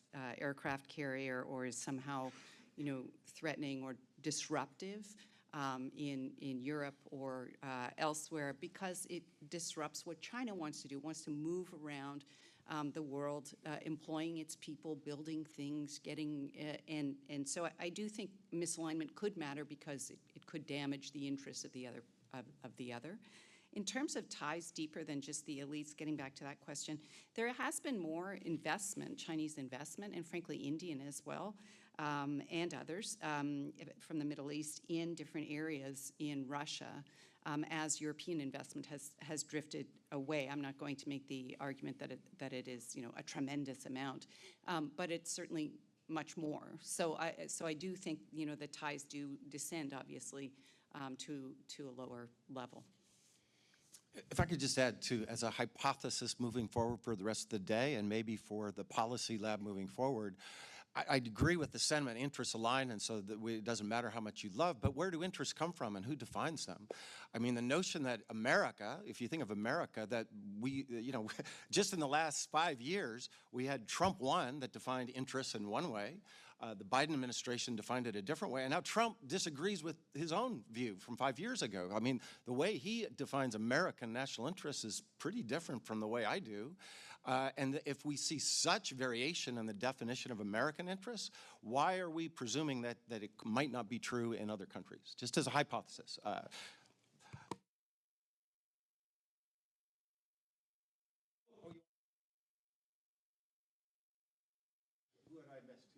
Alex over here. Okay. Hi, I'm Alan Chu, and first of all, congrats, Oriana, on the launch on this lab, very much needed and timely. It's interesting that we haven't discussed the Arctic Circle yet. I'm curious about the opening of the Arctic Circle and how that might shift alignment or misalignments across these Arctic powers, obviously including US, Russia, and China.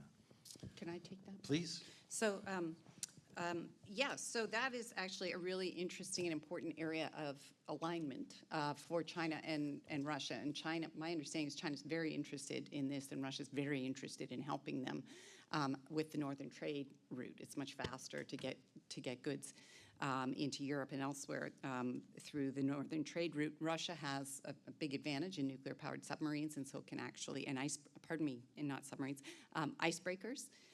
And so can actually break apart the ice for big tankers. So this they view as an exciting new development. And Russia so far is far ahead of us in terms of building out interests in the Arctic. Not that we couldn't catch up, but at the moment far ahead. I would just say to Michael, yes, of course, Russian interests could change, but Putin is likely to stay in power, barring some black swan or white swan, depending on your perspective, event. For another 10 years, right? So at least. Right, and that gets us back to the 1990s where we didn't have this close alignment. So clearly this regime has chosen a path, and this aligns with that path at the moment. Good point. Yeah. Jake, okay, I didn't see you. Hi, Jake Shapiro, Princeton University. I have been puzzled for a number of years by China's lack of seeking overseas bases for its military. You would think that if you wanted to learn to operate and effectively project power, that would be a thing you could do. That would be very useful for you. It might also complement some of your influence activities through economic investments and things. And so I'm just very curious how we should interpret that. And to the point of Catherine's last point regarding the Arctic, that would seem like a very natural place to start doing it. Think about seeking basing rights on Russian soil in the Arctic for Chinese vessels, for Chinese aircraft. And it just seems so obvious, and it's not happening. And so I'm very curious as to what the panel thinks about why we're not seeing that and what we should learn from that. So I'll start and say, one of the things about my research, and I'm sure it's going to be the same for the policy lab, is to do kind of rigorous, unbiased research means that I have opinions or research results. I have something for everybody to hate. It's like some of the results, it's like this is too hawkish on China. Some of it's too dovish. And on the overseas basing, I have written very extensively about how China does not want to seek overseas basing, primarily because it doesn't see it as an effective power projection tool. And one of the maybe a substitute for that, and we are, through the lab, part of the China and the World project is this very large data set on Chinese training of law enforcement overseas, that they've trained the vast majority of countries, and trying to measure what exactly they're doing with different countries and why. And the sort of preliminary results and articles stemming from this suggest that it's not about normative behavior. It's about an alternative way to protecting the security and economic interests that they have overseas, and that they think instead of having their military do it, having, one, the ability of host nations to have more capacity to do it is useful, but then they have a range of agreements that allows their police forces to interact and engage in other countries. So I just spent a couple of months in Italy, and one fascinating fact is we had Chinese police patrolling the streets of Italy for years. And that was an agreement that the Italians, allowed. So I personally think it's, I've heard rumors. They started with Djibouti. Their assessment is you don't engage in foreign military intervention. Sort of being tied up overseas is overly costly. The U.S. war in Afghanistan cost the equivalent of 10 Belt and Road initiatives. So there's a better way to do this.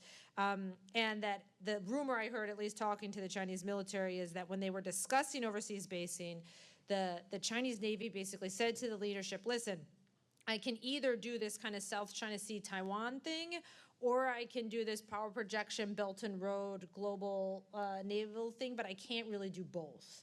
And that they've been prioritizing primarily using the military tools in the region, except elsewhere. But I think it's a really great question, and that hopefully, like I said, we'll be submitting this paper for review in the next month or so, and see if we get some traction there. Maybe if I can add, because maybe it gets back to where Mike wanted to go with regard to dependencia, which is specifically the Russia-China. I imagine Russia would be resistant to having Chinese overseas bases because it does imply a hierarchy of Russia being subordinate to China as the superordinate. Which gets to the durability of U.S. alliances, is that a lot of those are founded on a shared understanding that the U.S. is the superordinate and that the other states are subordinate to a U.S.-led order, and that has worked well and has been a source of stability. But Russia will not want to be subservient, or that's actually not the right word, but to be subordinate to Chinese interests on that. So why would they be subordinate? Because Russia has overseas bases and basing rights in different places. So why would that make them subordinate? In the sense you're allowing then another state to have force projection through your territory, also means that you now have some loss of sovereignty and control over those foreign forces. So why would it be? So if China has bases in Russia, like generally they presumably wouldn't do that. Right. So I think that was Jake's question of like why. Generally great powers don't allow other countries to have bases in their country. Sure. And that historically it was so sensitive. The Russians did seek that with the Chinese in the 40s, in the 50s, and that was one of the main reasons the relationship broke up. Right. So I think the Chinese imagine, one of the other parts of this research, a third way that you have a schism in an alignment is not so much if there's asymmetry, but if the powerful country looks like it's exploiting the asymmetry. So the Chinese are so careful, and our Russian experts can say whether or not they're successful, but they're so careful at trying to reassure the Russians that they will not exploit that asymmetry, and they're not sort of taking over. So I don't think they'd ask for bases in Russia. Why would we assume the overseas bases would only be in Russia? Why would they not have them elsewhere? That's what That's was still a good wondering. question. I was just specifically answering the question about why not Chinese bases in Russia. I didn't understand the question to be just Chinese bases in Russia. They don't have bases anywhere, do they? Okay. One. Do we want to keep on this, or Jake, did you want to clarify the question or move on? You mean just in Russia? Why they don't have bases in Russia? No, Or anywhere? I don't think he was talking about You Russia. guys did a great job answering it. Okay, Liz. Well, microphone right here in front. Thank you. I shouldn't assume everybody knows who Liz is. Liz Economy. Two quick points and then a question. So on the Arctic, I would say actually, Catherine, that the Russians have traditionally been not interested in having the Chinese play a larger role and have been very much aligned with even like a Secretary Pompeo comment about, China doesn't touch the Arctic. It's not an Arctic power. It's not going to be an Arctic power. It's not a near Arctic power. It's no Arctic power. So I think what's happened, at least my perspective, is that because a lot of the members of the Arctic Council pulled their investment from Russia, Russia needed another source, and China went in. And then all of a sudden, China had a new opportunity to press Russia for access and opportunities and, new kinds of exercises together and other things. So I think there's a shift underway, but it's not because of they had this close alignment. In fact, I think the Russians accused the Chinese of spying, lots of things going on there. Okay, that was one. Oriana, I think, and I so rarely disagree with you, but I actually think that the Chinese and many Chinese still have a lot of interest in overseas bases. And what happened during the Biden administration was a huge effort to go to all the countries where China had identified interest in having bases and push back, in particular the UAE. Right, so I think they're still doing something in Cambodia, I believe, right? Another space or a base or whatever you want to call it, but they do want their Navy, to be able to go places and to do things. And I agree, the way they present it is always we want to protect our overseas bases. It's different from what the United States is doing, but I'm not sure there's not something going on in the back of at least some military planners about, the need to project force in the future for some reason. So that's be the same. Okay, third, the question now, sorry. Third? The Oh, my third, goodness. no, not a You're third as bad point. as The I am. question, I am not as bad as you are. I've never seen such an active moderator. I was like moderator participant, it's a new thing. And I may have missed it because I was 15 minutes late, but did you talk about Central Asia and the BRICS and other things? I would love to hear how you are all seeing the Russia-China sort of partnership, competition play out in Central Asia and in some of the multilateral institutions like the SCO and BRICS. Thanks. Great question. Why don't we gather up the final questions, take notes, because there's a few more people. Yeah, right here. Anybody else to meet next? Anybody else want to get in? I still do, but after just being true, I'm not going to get in. If there's time left, I'll ask my two last questions, but please, Sumi.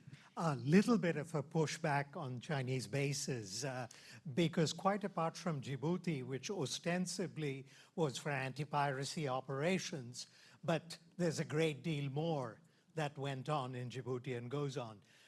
Gwadar in Pakistan, in Balochistan, ostensibly for the Belt and Road. But far more than that, it is designed, of course it doesn't matter now in light of the war in Iran, but India was actually helping build a base in Charbahar on the Persian Gulf. But now that's all up in the air because of the war. And the port in Balochistan and the Chinese control of the port in Balochistan was a direct response to the Indian attempt to get a foothold in Charbahar. So this is not ample evidence, but some evidence of gradual Chinese increase in basing arrangements abroad. I think this Okay, is nobody else wants to get in? Because this will be the final round. So let's start with Catherine. Let's end with our host. So that's no, I would agree that the Arctic stuff is relatively new. So I should have made that clear. Sorry.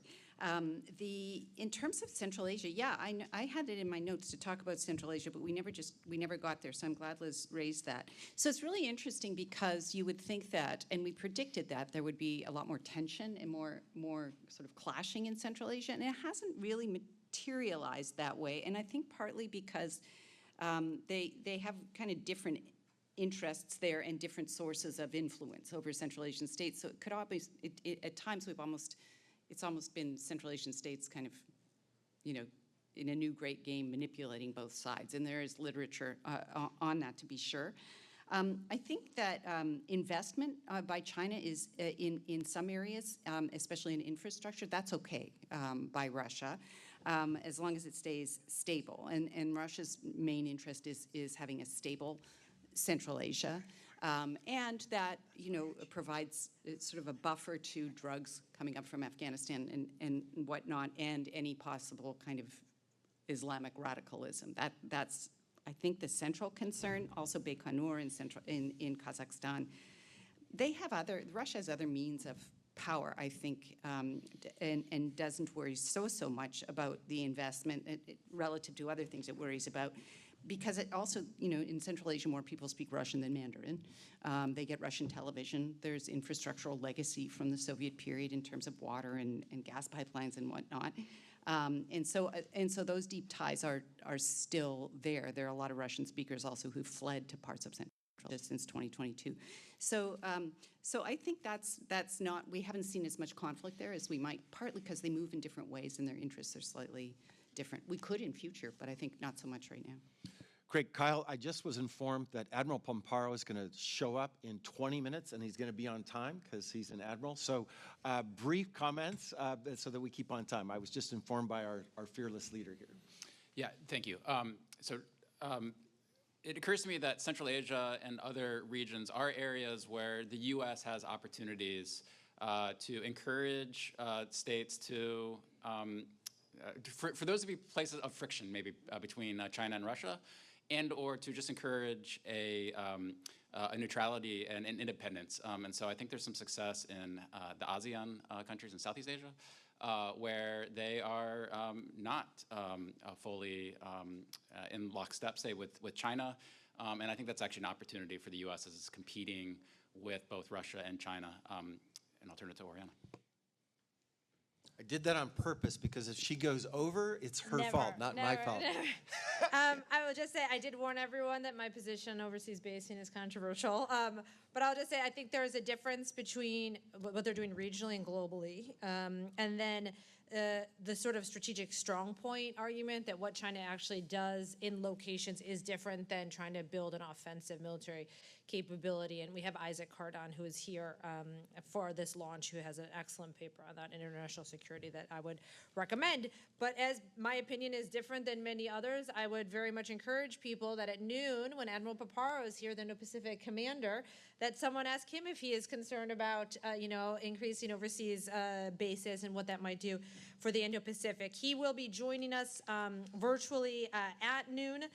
Lunch is available in the back anteroom. I'll let Mike close out the panel, but I just want to give the logistical information to please grab your lunch and be back in your seats by noon so we can get started with that chat. And with that, I'll hand it over to Mike. So two very brief things. First, this was a fantastic panel. Congratulate me. Help everybody. Super fun. Super fun for me, I hope for you. But there were 27 questions I didn't get to, and that's why we have the Policy Lab, and we're going to wrestle with these in the future to come. So everybody get their lunch and be on time right at noon so we can listen to the Admiral. All right, everyone. We'll take our seats to continue the conversation. We have spent this morning moving from strategy to operations, from the dynamics of autocratic alignment to the lived realities of commanding forces across the Indo-Pacific. Our next session is a keynote conversation with General C.Q. Brown, Jr., the 21st chairman of the Joint Chiefs of Staff. And this is a real honor for the lab to have him today. The United States does not face all security challenges in one theater at one time. Strategy has to hold across competing demands, connected threats, stretched resources, and adversaries who watch each other and other countries very closely. What happens in the world impacts the Indo-Pacific and vice versa. China's reach and influence has also become increasingly global. General Brown brings exactly that global perspective to our conversation today. He has led at the highest levels of the U.S. military, thought seriously about readiness and modernization, and has spent his career navigating complex strategic environments where the right answer is rarely obvious. One of the goals of this lab, of course, is to connect regional expertise to the larger questions of strategy and power, and there are few people who are better positioned to help us do this than General Brown.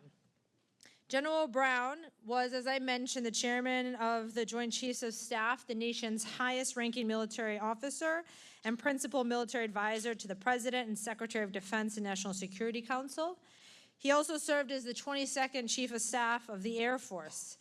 He's a decorated F-16 pilot with over 3,100 flight hours, to include 130 in combat, and was named one of Time's 100 most influential people in 2020.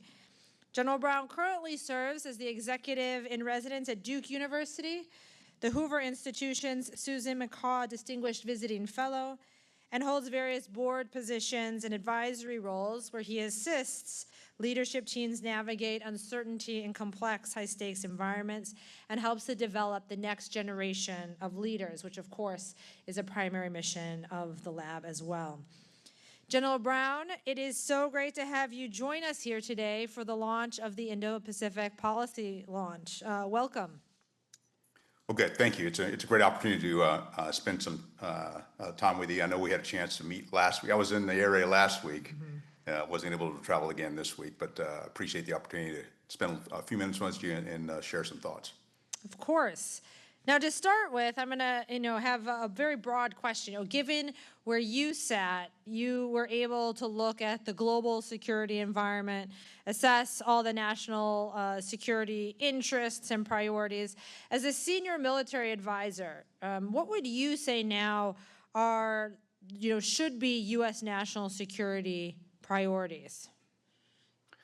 Well, I think, when you think about national security, you can look at it regionally, you can look at it more broadly. And I think about it, in some aspect more broadly. Our job as a military, when I was in uniform, was to really focus on ensuring that we can fight and win our nation's wars, and that we were so good at what we did in our training and how our capabilities, that it led to deterrence. And I do think as you look at the current national security, national defense strategies with some greater focus on the Western Hemisphere with aspects of Golden Dome. I will just say in previous strategies, we talked a lot about homeland security, but we didn't put as much into aspects of homeland security, particularly when you start thinking about the increasing threat from ballistic missiles, hypersonic missiles, and we're seeing the advent of drones. I think the other part here is I do think about the aspect of how you use your capability. I'll just go back to my time as a chairman. If you recall, in the end of my first week as Hamas going into Israel, and we already had Ukraine going on, and was also focused on the Indo-Pacific. And one of my concerns there was we're going to stretch ourselves too thin in how we prioritize across the combatant commands. And so from that perspective, from a priority standpoint, not as a policymaker, but more as a senior military leader, was how do you make sure that we don't overcommit in one area at the expense of someplace else? And if I had one concern, that's probably what I see right now with what's happened in the Middle East, how much munitions we've expended, and how that may impact us to be able to deter in other areas of around the world. So, sir, we had Kurt Campbell here yesterday delivering his thoughts and some remarks, and he touched upon this question of the Indo-Pacific as a priority theater and how over time that's kind of ebbed and flowed. And he offers some of his own views about why it's difficult to maintain focus on the Indo-Pacific. We could even say just maintain focus on one theater over the other, just generally speaking. But from your viewpoint, what do you think is needed or necessary institutionally to sustain the Indo-Pacific as a priority theater? And when you look at the current U.S. military force posture there, based on where it stands currently and where it needs to be, where would you like to see progress being made over the next few years? Well, part of it's investment, and it's investment in not only in capability, but investment in locations around the Indo-Pacific. As you saw in this most recent conflict in the Middle East, not having hardened shelters or some other ways to protect our aircraft and our locations puts those capabilities at risk. I also believe in the aspect of not only in offense but defense. And so, we've a lot of conversation today about counter drone, but I also think about counter hypersonic, counter ballistic missile areas you're going to be able to defend yourself as well. So it's those kinds of investments. I think one of the challenges, kind of to Kirk Campbell's comments, and I kind of feel the same way. This is a long-term aspect in the Indo-Pacific, and it takes levels of commitment and discipline to stick with it versus when something happens and you kind of divert yourself. And that is one of the challenges, particularly with the Middle East. It's the vortex that we often get sucked into while we're trying to do the Indo-Pacific or other areas. And it's sometimes becomes the crisis of now versus, focus on the future. And you got to really be able to balance that out. It takes some little discipline to be able to do that. And then maybe the last thing I'd say on this is investment in allies and partners. And the aspect of allies and partners in the fact that the United States does not have to do it all. And that's what's laid out in this current national security, national defense strategy, more burden sharing, which means you need to allow allies and partners to go do. They may not do it exactly the way we would. They may not do it to the same level we would, but they can do some things. And you've probably seen some of that with some of the attacks that the UAE and Saudi Arabia have been reported in the press that they've done against Iran. So they have some capability. We've got to allow allies and partners to to be able to step up. Particularly if they're going to burden share more, then they're going to have to take on a bigger role. So to connect those 2 points about investment and allies and partners, you've argued that there's a playbook that should be adopted for fixing the defense industrial base problems, right? That a playbook already exists, right? You've talked about the need for consistent demand signals to industry, predictable contracts, multi-year procurement, breaking down of bureaucratic barriers. What do you think some of the main obstacles are for the United States to improve its defense industrial base and then have more connectivity with allies and partners there? And has a lot changed since you left the chairmanship, or are we sort of in a very similar position with regard to the investments in the right areas with the right countries? Yeah, I think there's some progress, and I'll come back to that here in a second. But one of the areas I've kind of taken a look at versus just the defense industrial base. I talk about the defense industrial enterprise, because when you talk about the industrial base, you're really looking at industry, but it takes more than industry to do this. It takes good set of requirements or problems coming from the Pentagon, collaboration with Congress, and then working with industry. So all three of this, a three-legged stool, all have to be working together. If not, we're only as strong as the weakest link. As you mentioned, I have said we do have all the authorities to do things, but the challenge is we don't have the will to actually go execute. And laying in some of those processes to be able to go execute. And in some cases, I think we maybe have too many cooks in the kitchen that can all say, be uncomfortable, say no, slow things down, versus having key players that make decisions and we go execute. I've been an advocate for multi-year procurement, and you're starting to see some of that. I was at a conference earlier this week in Washington, D.C., and part of the conversation there was, things that the department's doing now to accelerate. Well, I wrote Accelerate, Change, or Lose almost 6 years ago, and it was really the aspect of you're starting to see some momentum coming, but we can't wait till we get to a crisis, whether it was Ukraine or the current conflict in Iran, there's some things that need to be laid in place to make sure we can go faster in certain areas. Maybe the last thing I'd say on this is the other part of it is having a good understanding of where our bottlenecks and vulnerabilities are, particularly from a supply chain standpoint, sub-vendors, workforce. Because even if you have money to do some of these things, it's going to take several years to get things going. What are the most critical areas that need to be invested in? And one of the projects I was working on as a chairman before I was let go was to identify what were the top 12 to 13 munitions that were really important to all of our O plans, and do some analysis to figure out, okay, how are we doing on supply chain, vendors, in these other areas to help establish some priorities to give that back to industry, which would drive potential multi-year procurement for some of these weapons. So, because you knew you're going to need them, and make sure you were buying more than several dozen a year, buying several thousand in some cases, depending what the munition is. So, I'm not going to ask you the details of that study, because one of the things I know are the things you can talk about in detail and the ones you can't. But I'm curious here that we're at Stanford University, we have students, we give grades, based on that study that you had started and the different types of munitions that you felt like the United States really needed, and where we are today, what grade would you give the United States on its progress in those areas? Oh, goodness. Not a very high grade.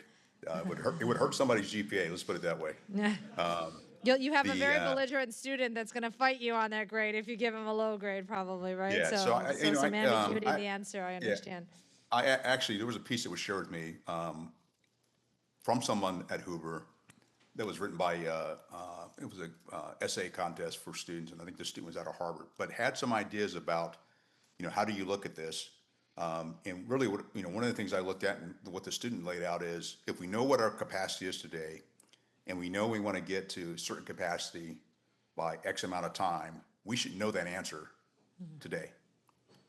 It shouldn't be a lot of phone calls. I watched Secretary LaPlante, Undersecretary Plant, who ran acquisition and sustainment during the last administration in the Ukraine, making a lot of phone calls, trying to figure out how fast can you go, how much money is it going to take. Well, that's not the kind of work you should be doing in a crisis. That's the math that should be done before you get to any type of crisis. And that's the work I think that needs to be done now, so you have a better assessment to be able to move forward. And then, I think like I say, most presentations or opportunities like this, getting a budget on time from on time from Congress is really, really helpful, because you can't, these companies don't run just based on patriotism and a handshake. They're looking for a contract, and we can't write a contract unless you've got the resources to go with it.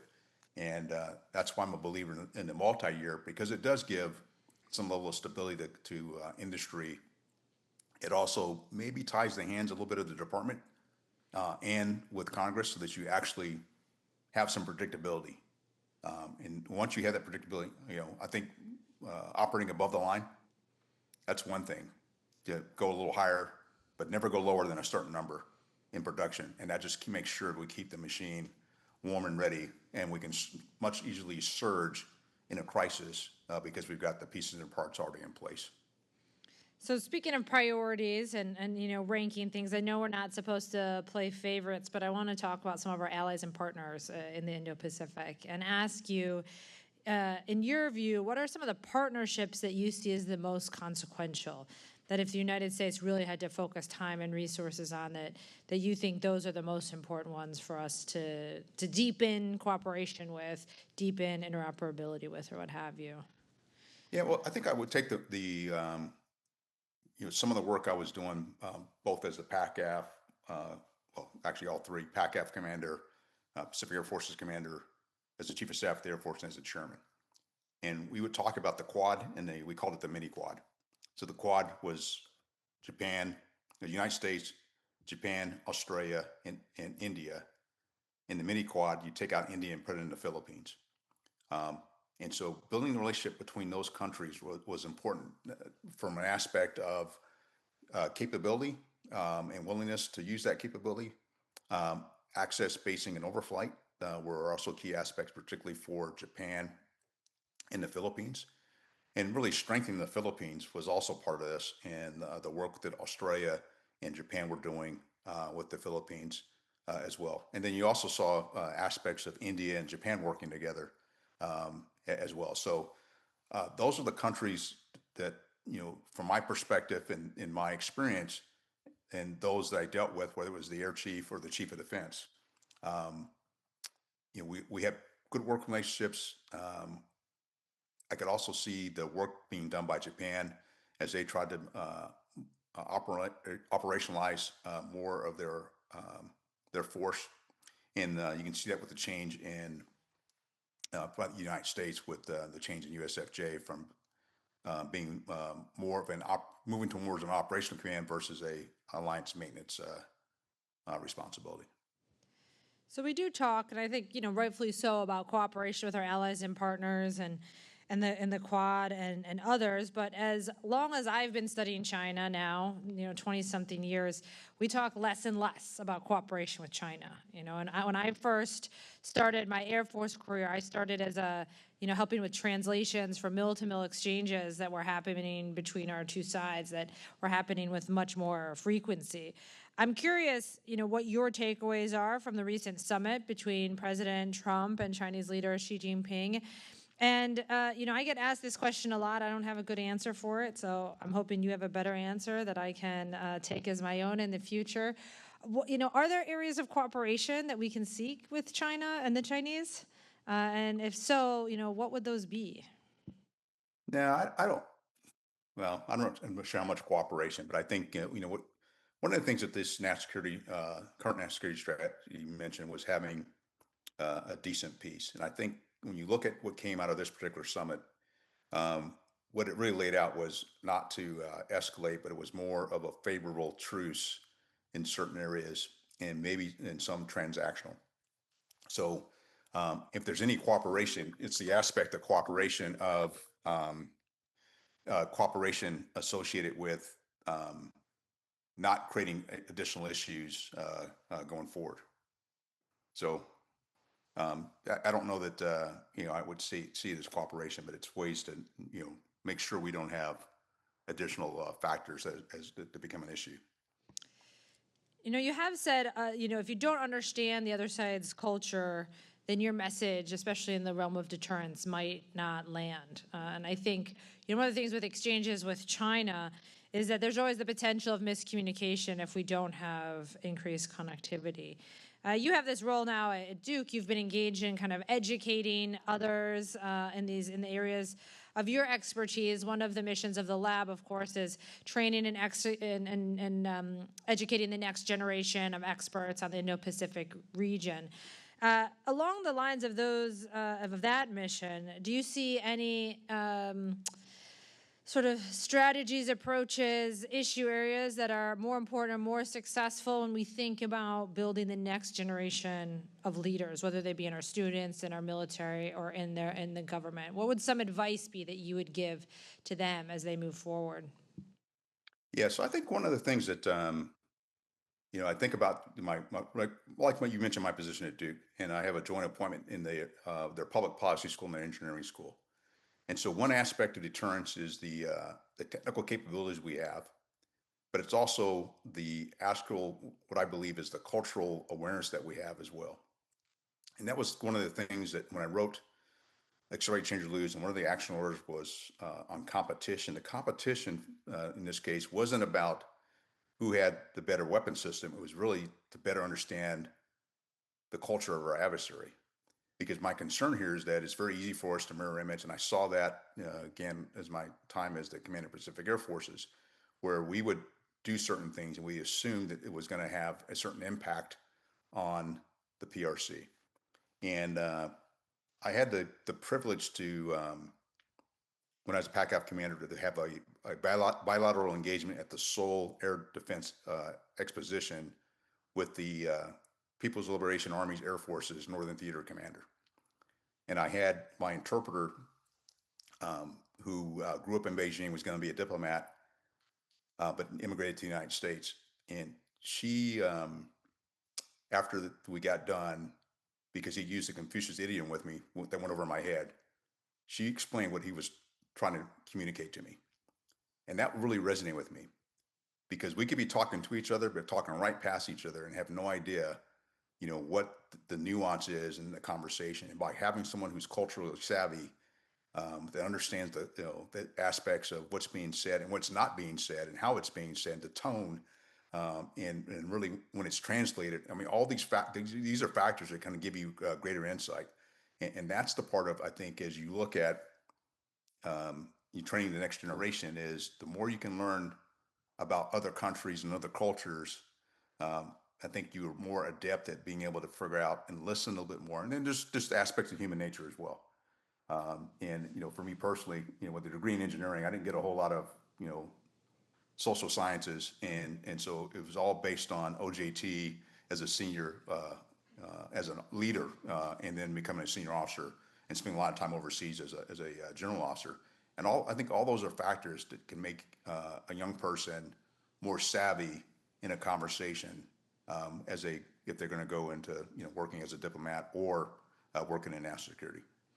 You mentioned those cultural references. It gives me a flashback to one of the first when I was translating for the CNO in an exchange, when I was a second lieutenant, and he kept on using football references, like endless football references.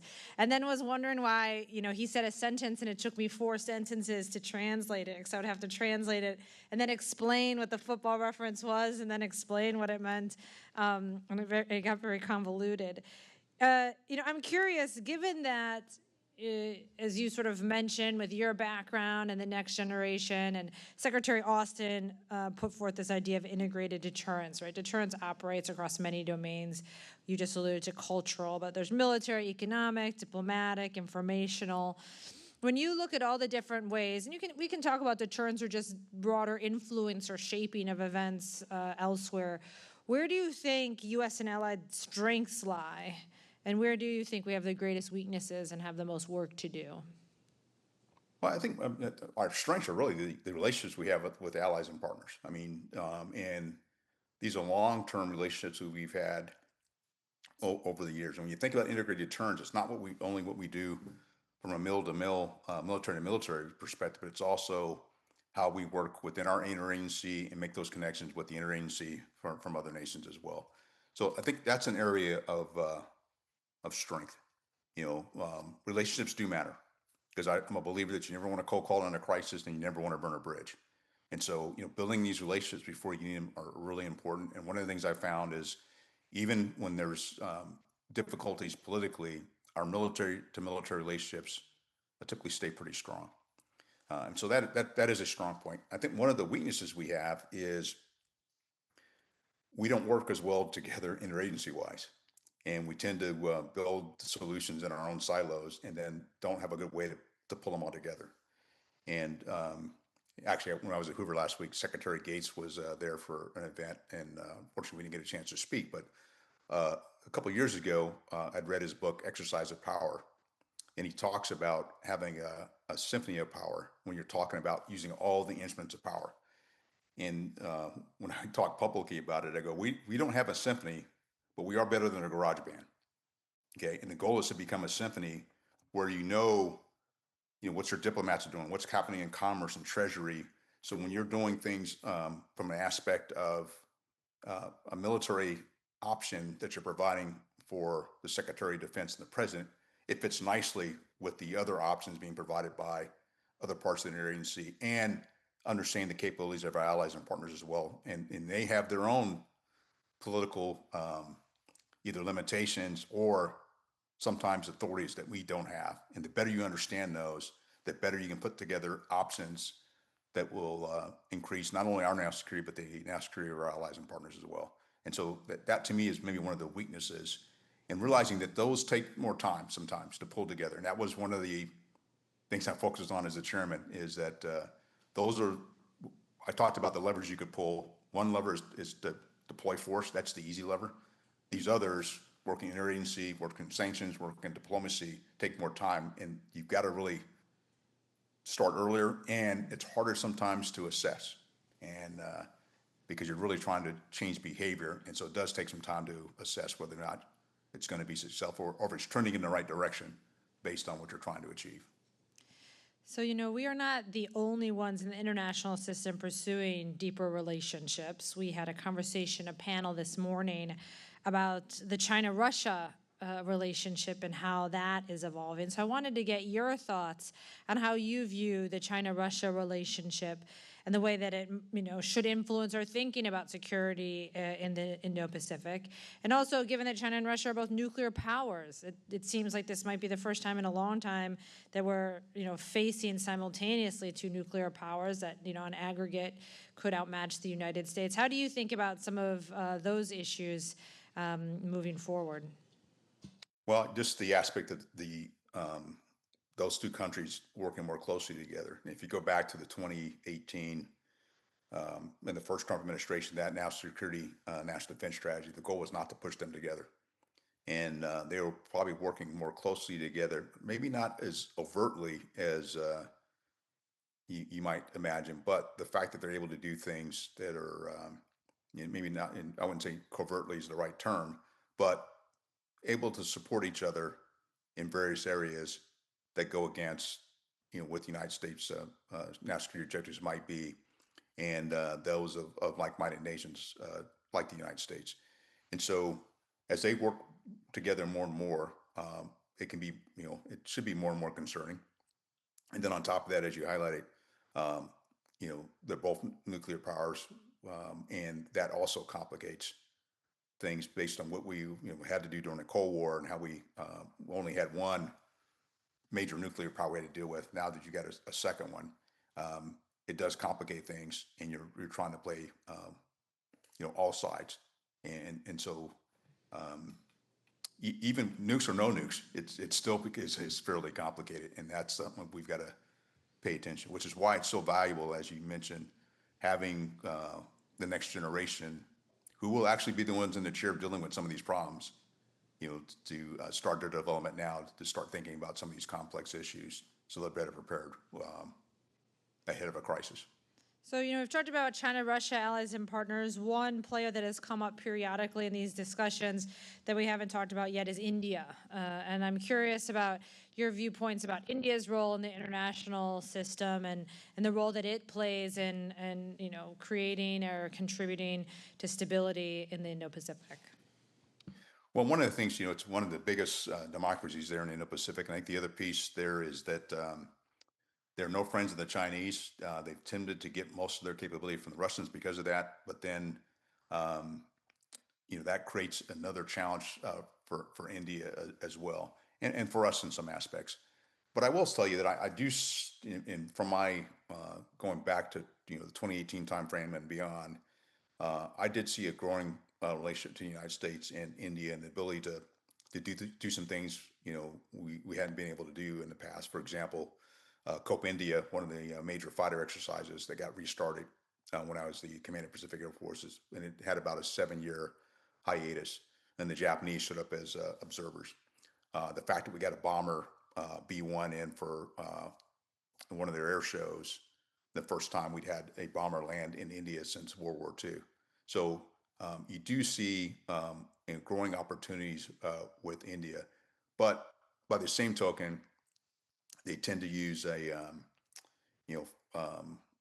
similar to what I see with Oman in some areas in the Middle East, where they're not really aligned with anyone, and they want to make sure that they have the flexibility, and so their process is a bit bureaucratic to get to yes on certain things. It takes a bit of time, but in some cases, I think it's worth the wait.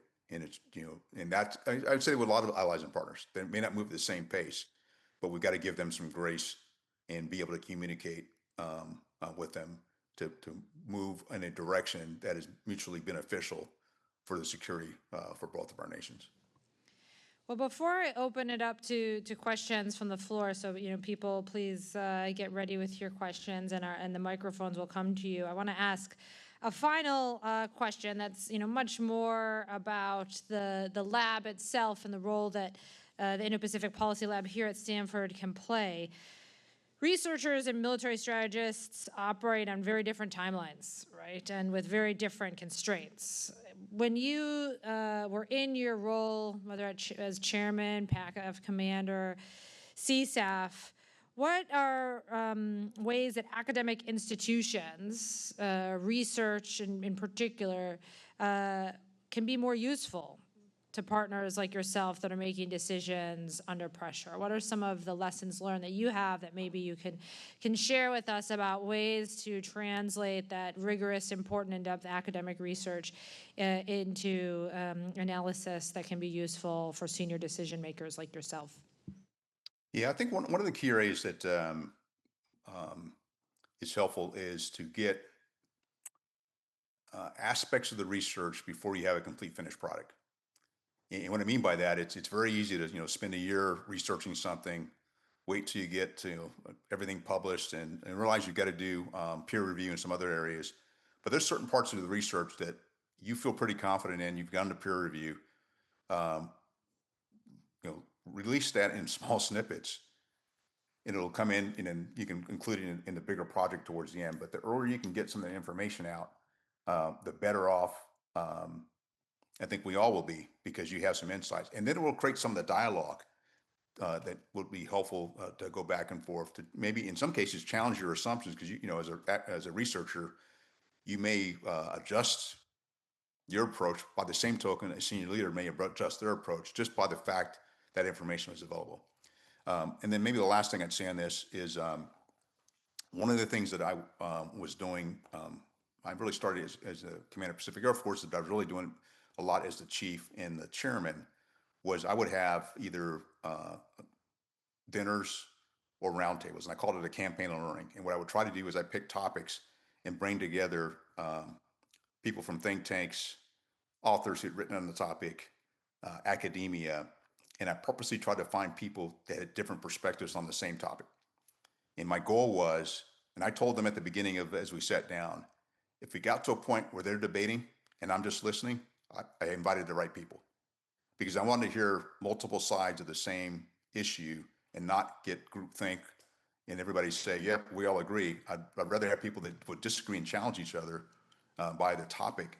And that just helped me as a leader, because it helped me to assess risk much better, because I'm hearing maybe a side of the argument that I had not heard before, and hearing it more deeply, because you have two people who are passionate on their part of the issue. And that to me was enjoyable, just to listen to the dialogue. And then it would build a relationship too, because then I could call on them again, or they could call me and go, hey, I've got, my project is now finished, or you ask a couple questions on this topic, I know you're interested in it, let me feed you a little bit more, or connect you with someone else who's got a bit more depth on this particular area, for me and my staff. And that was, to me, was very helpful. Well, I have to say, I see some nodding in the room myself. I really enjoyed one of those dinners at the Arley House, and I think a lot of people in this room have been invited. So that was a really great initiative as a way to try to connect decision makers with academics. And we'll think about ways we can continue to do that at Stanford moving forward. In the meantime, I have mics going around the room. Raise your hand if you want to ask a question. Of course, for General Brown, please introduce yourself and make your question concise. Up here, yes, Ray. General Brown, thanks so much. Ray Powell, I'm one of several current and former airmen here, so I definitely associate with the Accelerate, Change, or Lose. And I wanted to ask you a question about that. In America, we have a long history of losing before we accelerate change. And so I guess I'm wondering what you think about our current deficit in munitions, and whether that's losing enough so that we will accelerate change in the defense industrial base. I think it is. And it's interesting that my wife was at a conference in Washington, D.C., and she's listening to people talk about the aspect of being able to accelerate. And we were both talking about the other day, because we were both at different events in Washington, D.C., but the conversation of the things that are happening now to drive acceleration. Like, if I had one, maybe one disappointment, is we get to another crisis or another kinetic event, and then we determine we're short on munitions. And when I was the air component commander during the defeat ISIS campaign, this is where I started really thinking about the lack of munitions, and that kind of helped me drive me to accelerate, change, or lose. So what I was trying to do as the Air Force chief was to create a crisis before there was a crisis, but I guess I wasn't quite loud enough on some of this. But I do see that things are starting to happen. Some of the things that had hoped to have happened earlier are happening now. But even so, I still think we can go a bit faster in certain areas to, because we don't want to have a fair fight. We don't want to put our service members at a disadvantage in trying to mitigate risk and things we could have solved before we get into a crisis. And you never know when that crisis or, is going to occur. So the better we can position ourselves, the earlier the better. And so hopefully this will be a catalyst, and we don't, as I say, go back to our regularly scheduled program after, a year or so of this, and we kind of slough back into it's all good. And right now it's not all good, and that's something we got to continue to work on. Thanks for the question. So raise your hand if you would like the mic. I have Asha over here. Hi, General Brown. Thank you so much for being here. How do you see the current administration looking at India as it sort of works with China as a peer competitor / adversary on some point and on some frames? How does it see India in that regard? Is it a trusted democratic partner, or is it something that, because of India's strategic posture of autonomy and strategic autonomy and so on, is it leaving money on the table and not grabbing this opportunity to align? That is a good question. I don't have a good inside scoop on that one. But I do think that because of a bit of the approach that this administration is taking with allies and partners and talking about burden sharing, and it's a bit more transactional, there could be money being left on the table. And because, as highlighted earlier, and you mentioned it as well, strategic autonomy that India uses as its overall policy, it takes longer because of that approach. And so there's potential to leave money on the table and opportunity on the table. And to be honest with you, I have not seen this administration much conversation about India. So it's kind of hard for me to assess where they sit, but I just use it, I share with you when I see more generally how they engage with many of the other allies and partners around the world.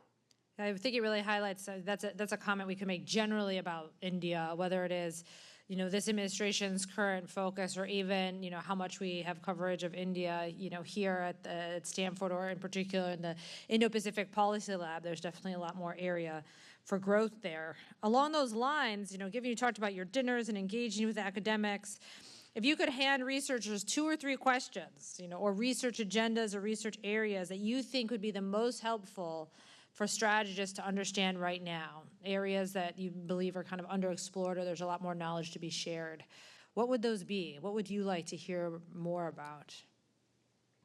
Well, I think one would be convergence and divergence of aspects of the international order and where the trend lines are going. And as you can see that certain countries are going to start to hedge, and that was actually part of the conversation coming out of the summit between President Trump and Xi.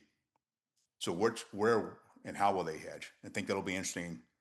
And I was talking earlier this week with someone about the aspect of additional burden sharing from a country, which means they're a bit more independent, which means they are a bit more independent. So they may decide to go a little bit different direction, or may not be as inclined to join a coalition. So that's one. I think the other, from a researcher standpoint, is we look at technology, the intersection of technology and policy. And, how do we ensure that we put in the right level of safeguards and guardrails at the same time we're not hamstringing the potential of the technology?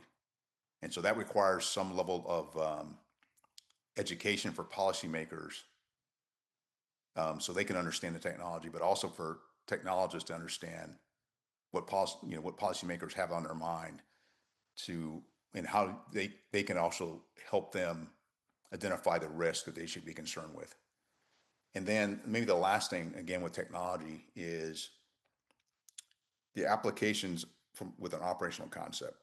And it's very easy to have technology and very fancy, piece of technology, but if it doesn't have a good operational concept, it reminds me somewhat of when we would have our special access programs are highly classified that you didn't know about, and then someone comes in right before a conflict or event or exercise and says, with the briefcase opens up and says, "Here, I got something that's really, really helpful to you." And you go, "God, I wish you'd known about that earlier.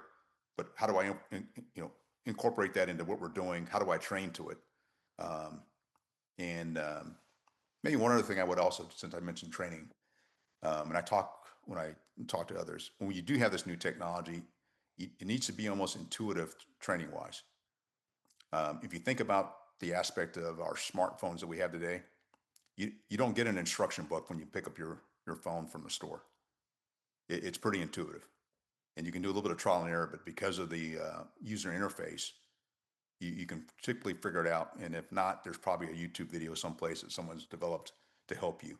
And so, if you've got great technology, if it's easy to learn and easy to use and easy to incorporate, better chance of it being used. And then maybe one more.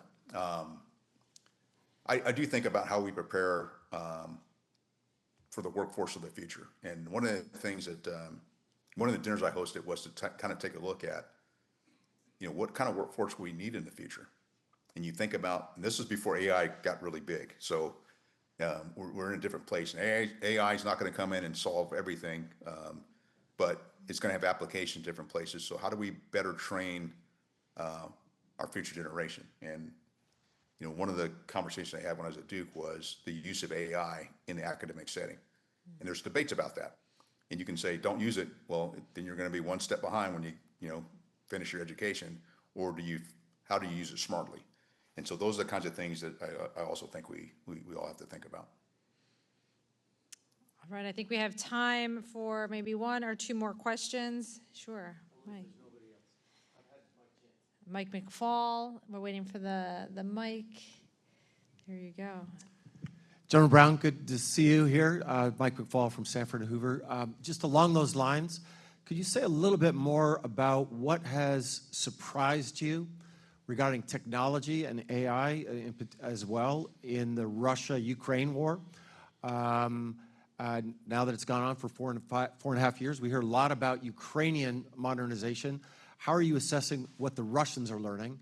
And then say, if you can, what has surprised you about our latest war in Iran, both on our side, but also on the Iranian side? Yeah, I think, thanks, Mike, good to see you. I think for the Ukraine-Russia conflict, just the ingenuity of the Ukrainians and how quickly they were able to do many, when you think about drones, not just from an air standpoint, but also from a maritime standpoint, and how they held the Russian Black Sea Fleet at risk without a navy. And so that capability to me, and their ability to adapt as quickly as they have. And so that to me is pretty impressive. That's the kind of things you need to be able to do in conflict. And they've, necessity is the mother of invention. And so they've actually, out of necessity, have learned how to do things and do it quickly. And that's something I think we can learn from them as well. It doesn't actually have to be drones, but just the process they use. And I realize that they still go through a bit of process, but they're able to get to yes much faster. I think for the Russians, they've also learned, and they have from an electronic warfare standpoint, they have capability, and they've been able to use that capability, which actually then is a forcing function for the Ukrainians. And so if you look at the cycle time change of capability, where it was months, now it's in weeks. And that's the way I think warfare will be here in the future, where it's more software based. For the current conflict, the thing that surprised me, I'm not surprised about the munition piece because I've been tracking that. But the fact that we were able to reverse engineer the Shahed drone and come up with the Locust, I think it's Locust or Lucas drone and be pretty effective there. I think that surprised me. The other part that not necessarily surprised, but things we need to continue to work on is air defense capability.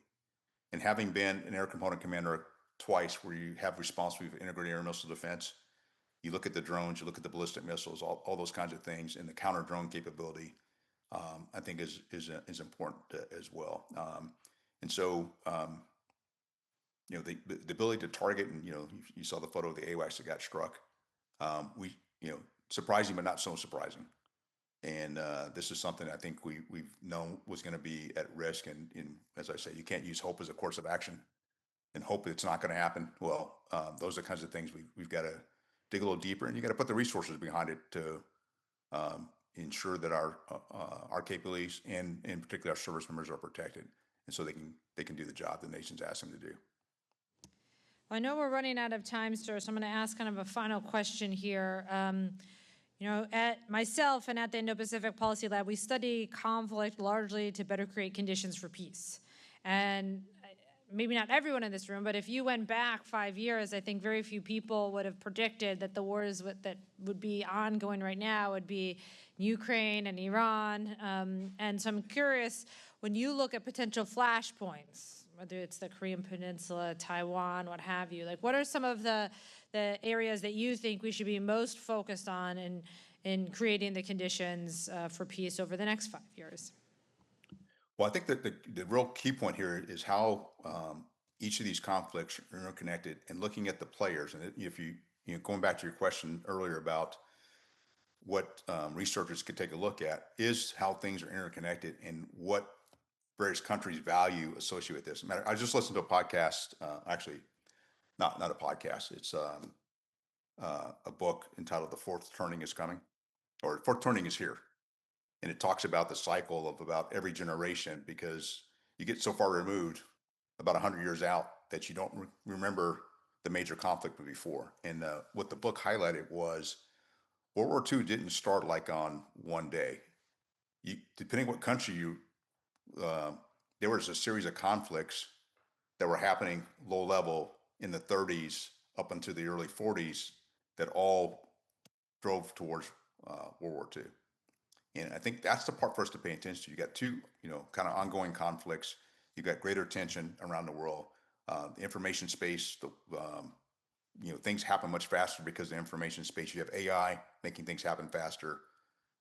Something can spark off pretty quickly. So I think it's important to be able to kind of, it's almost like one of those crime shows where they have the board with the yarn.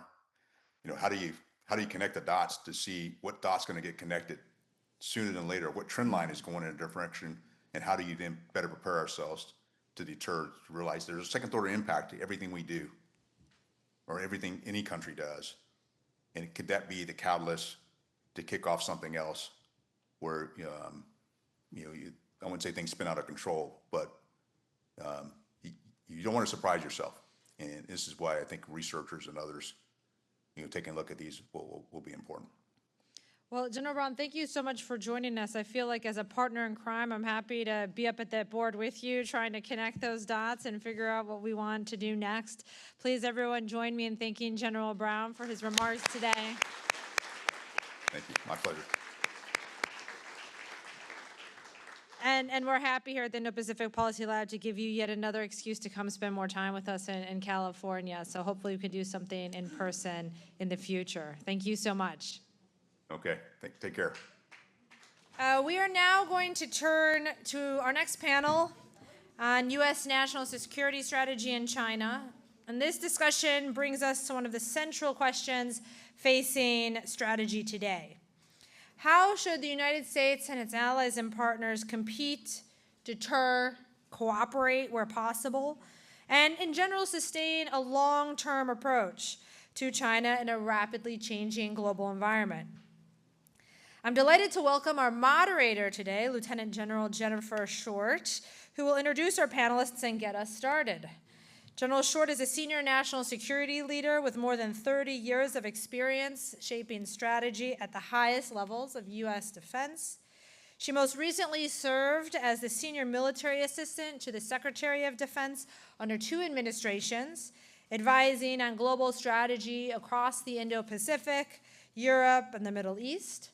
Previously, she served as Deputy Director for Strategy at U.S. Indo-Pacific Command, where I had the unique pleasure of working for her. And there she shaped regional defense and alliance coordination. A command-proven A-10 fighter pilot and former commander of the 23rd Wing, she has led more than 6,000 personnel.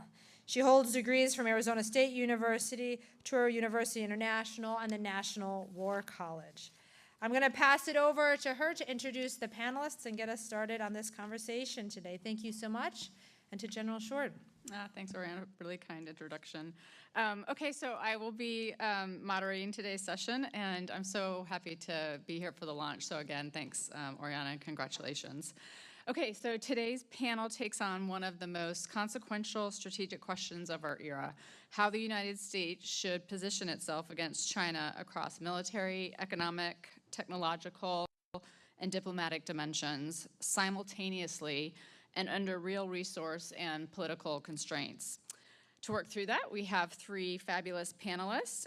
First, Liz Economy is a Hargrove Senior Fellow and co-chair of the program on the U.S., China, and the World here at Hoover. She served as Senior Advisor for China at the Department of Commerce and spent over a decade at the Council on Foreign Relations. Her books, including The World According to China and The Third Revolution, have shaped how this conversation happens at the highest levels of government. We have Tyler Jost. He's an assistant professor of political science at Brown University. His research focuses on national security decision-making, major power politics, and Chinese foreign policy.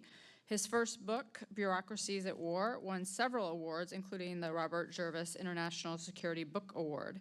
He brings the scholarly literature on how states and authoritarian systems in particular actually make decisions under pressure. And Eli Ratner, who I worked with at the Pentagon, is a principal at the Marathon Initiative and most recently served as Assistant Secretary of Defense for Indo-Pacific Security Affairs. Before that, he was Deputy National Security Advisor to Vice President Biden. He's been inside the engine room of the Indo-Pacific Policy at the Pentagon, and he brings the practitioner's view of where strategy meets and sometimes doesn't meet execution. So here's the frame for today. The United States has articulated an ambitious competitive strategy towards China across military posture, economic security, technology, and alliance architecture.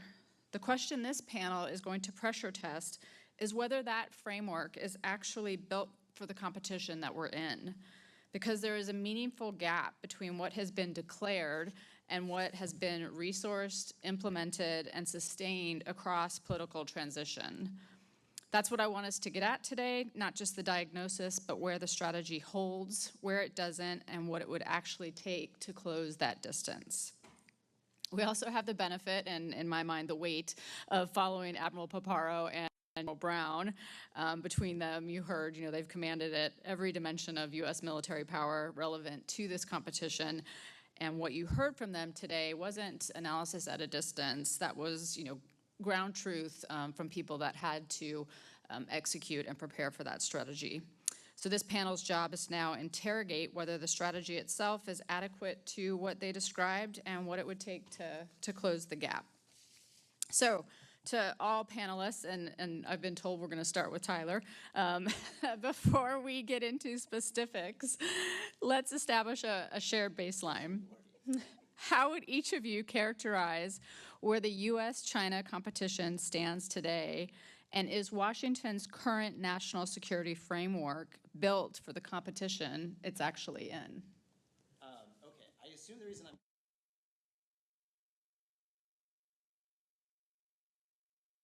See, I can't even get that right. It's a good start. Okay, actually, I'm just going to jump in.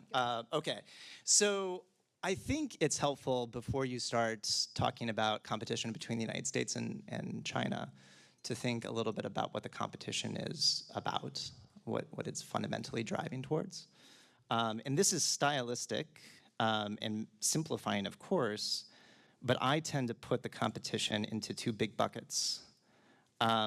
The first is about military capabilities, and a competition for advantage in a coming conflict between the two sides, likely over Taiwan. And to be clear, I'm not saying that that conflict is, the probability of that conflict is necessarily high. As we just heard about a couple of hours ago, senior decision makers inside the US government put that probability quite low. But I still think that it ends up mattering a lot. And here the story is one in which the United States and China will probably for the foreseeable future, and probably without an off-ramp, seek to improve the probability that they would win if they had to go to war in a kind of Taiwan contingency. I don't think that's going away. And there's really two reasons I say that. The first is that there's always going to be more to build.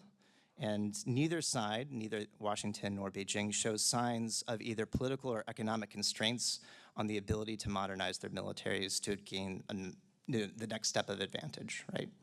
And the second is that there's no obvious political off-ramp for any of the three parties involved, right? So for Beijing, this is fundamentally tied to regime security. For Taipei, I just don't see a political settlement in the offing that could be acceptable to the political leadership there and the population. And the only variable here, of course, is the United States. But my suspicion, even in an administration like the one we're currently in, is that US policymakers will consistently, rightly or wrongly, view concessions on Taiwan as having overwhelming reputational costs. And so regardless of whether or not there are strategic advantages to maintaining an independent Taiwan from the US military point of view, the United States will probably continue to support just indefinitely. The good news here is that I think that all of this is manageable, right? So Pompero's assessment is that even just like, I don't think he would disagree with most of these things, and yet he still puts the probability of conflict between the two sides as quite low. Part of this is secured by the fact that both sides have nuclear weapons, so even in the event of a conflict, there's hopefully a backstop against it.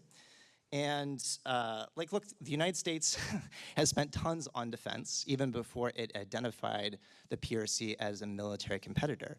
And so, to a certain extent, these costs are sort of baked into the fabric of, let's call it, the American national defense priorities, right?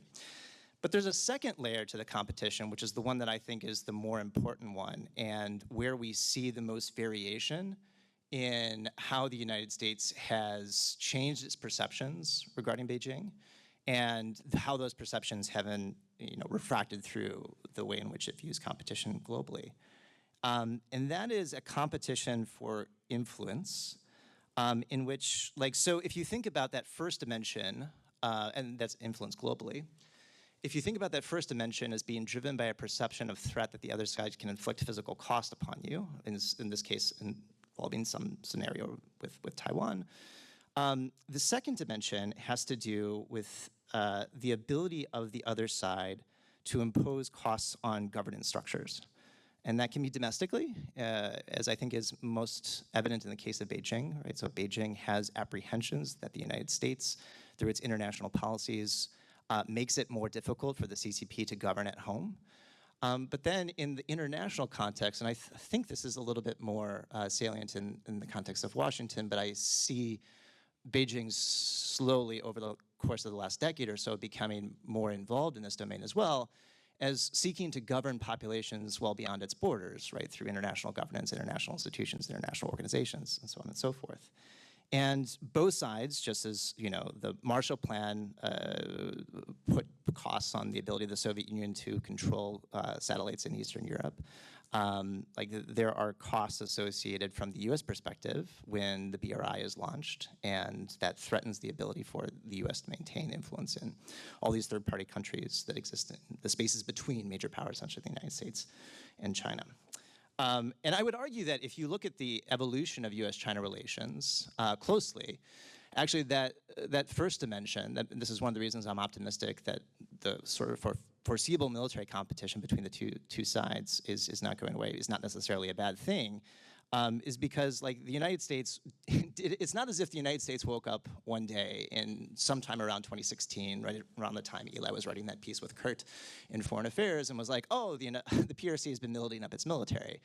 The United States, at least within the national security establishment, the Pentagon National Security Council, had really, since the 2000s, been monitoring that situation very closely. What changed, I think, if you look closely at the evidence in the mid-2010s, was that there was a growing apprehension that that military buildup by the PRC was accompanied by something that was much greater and would contest the U.S. ability to maintain governance internationally.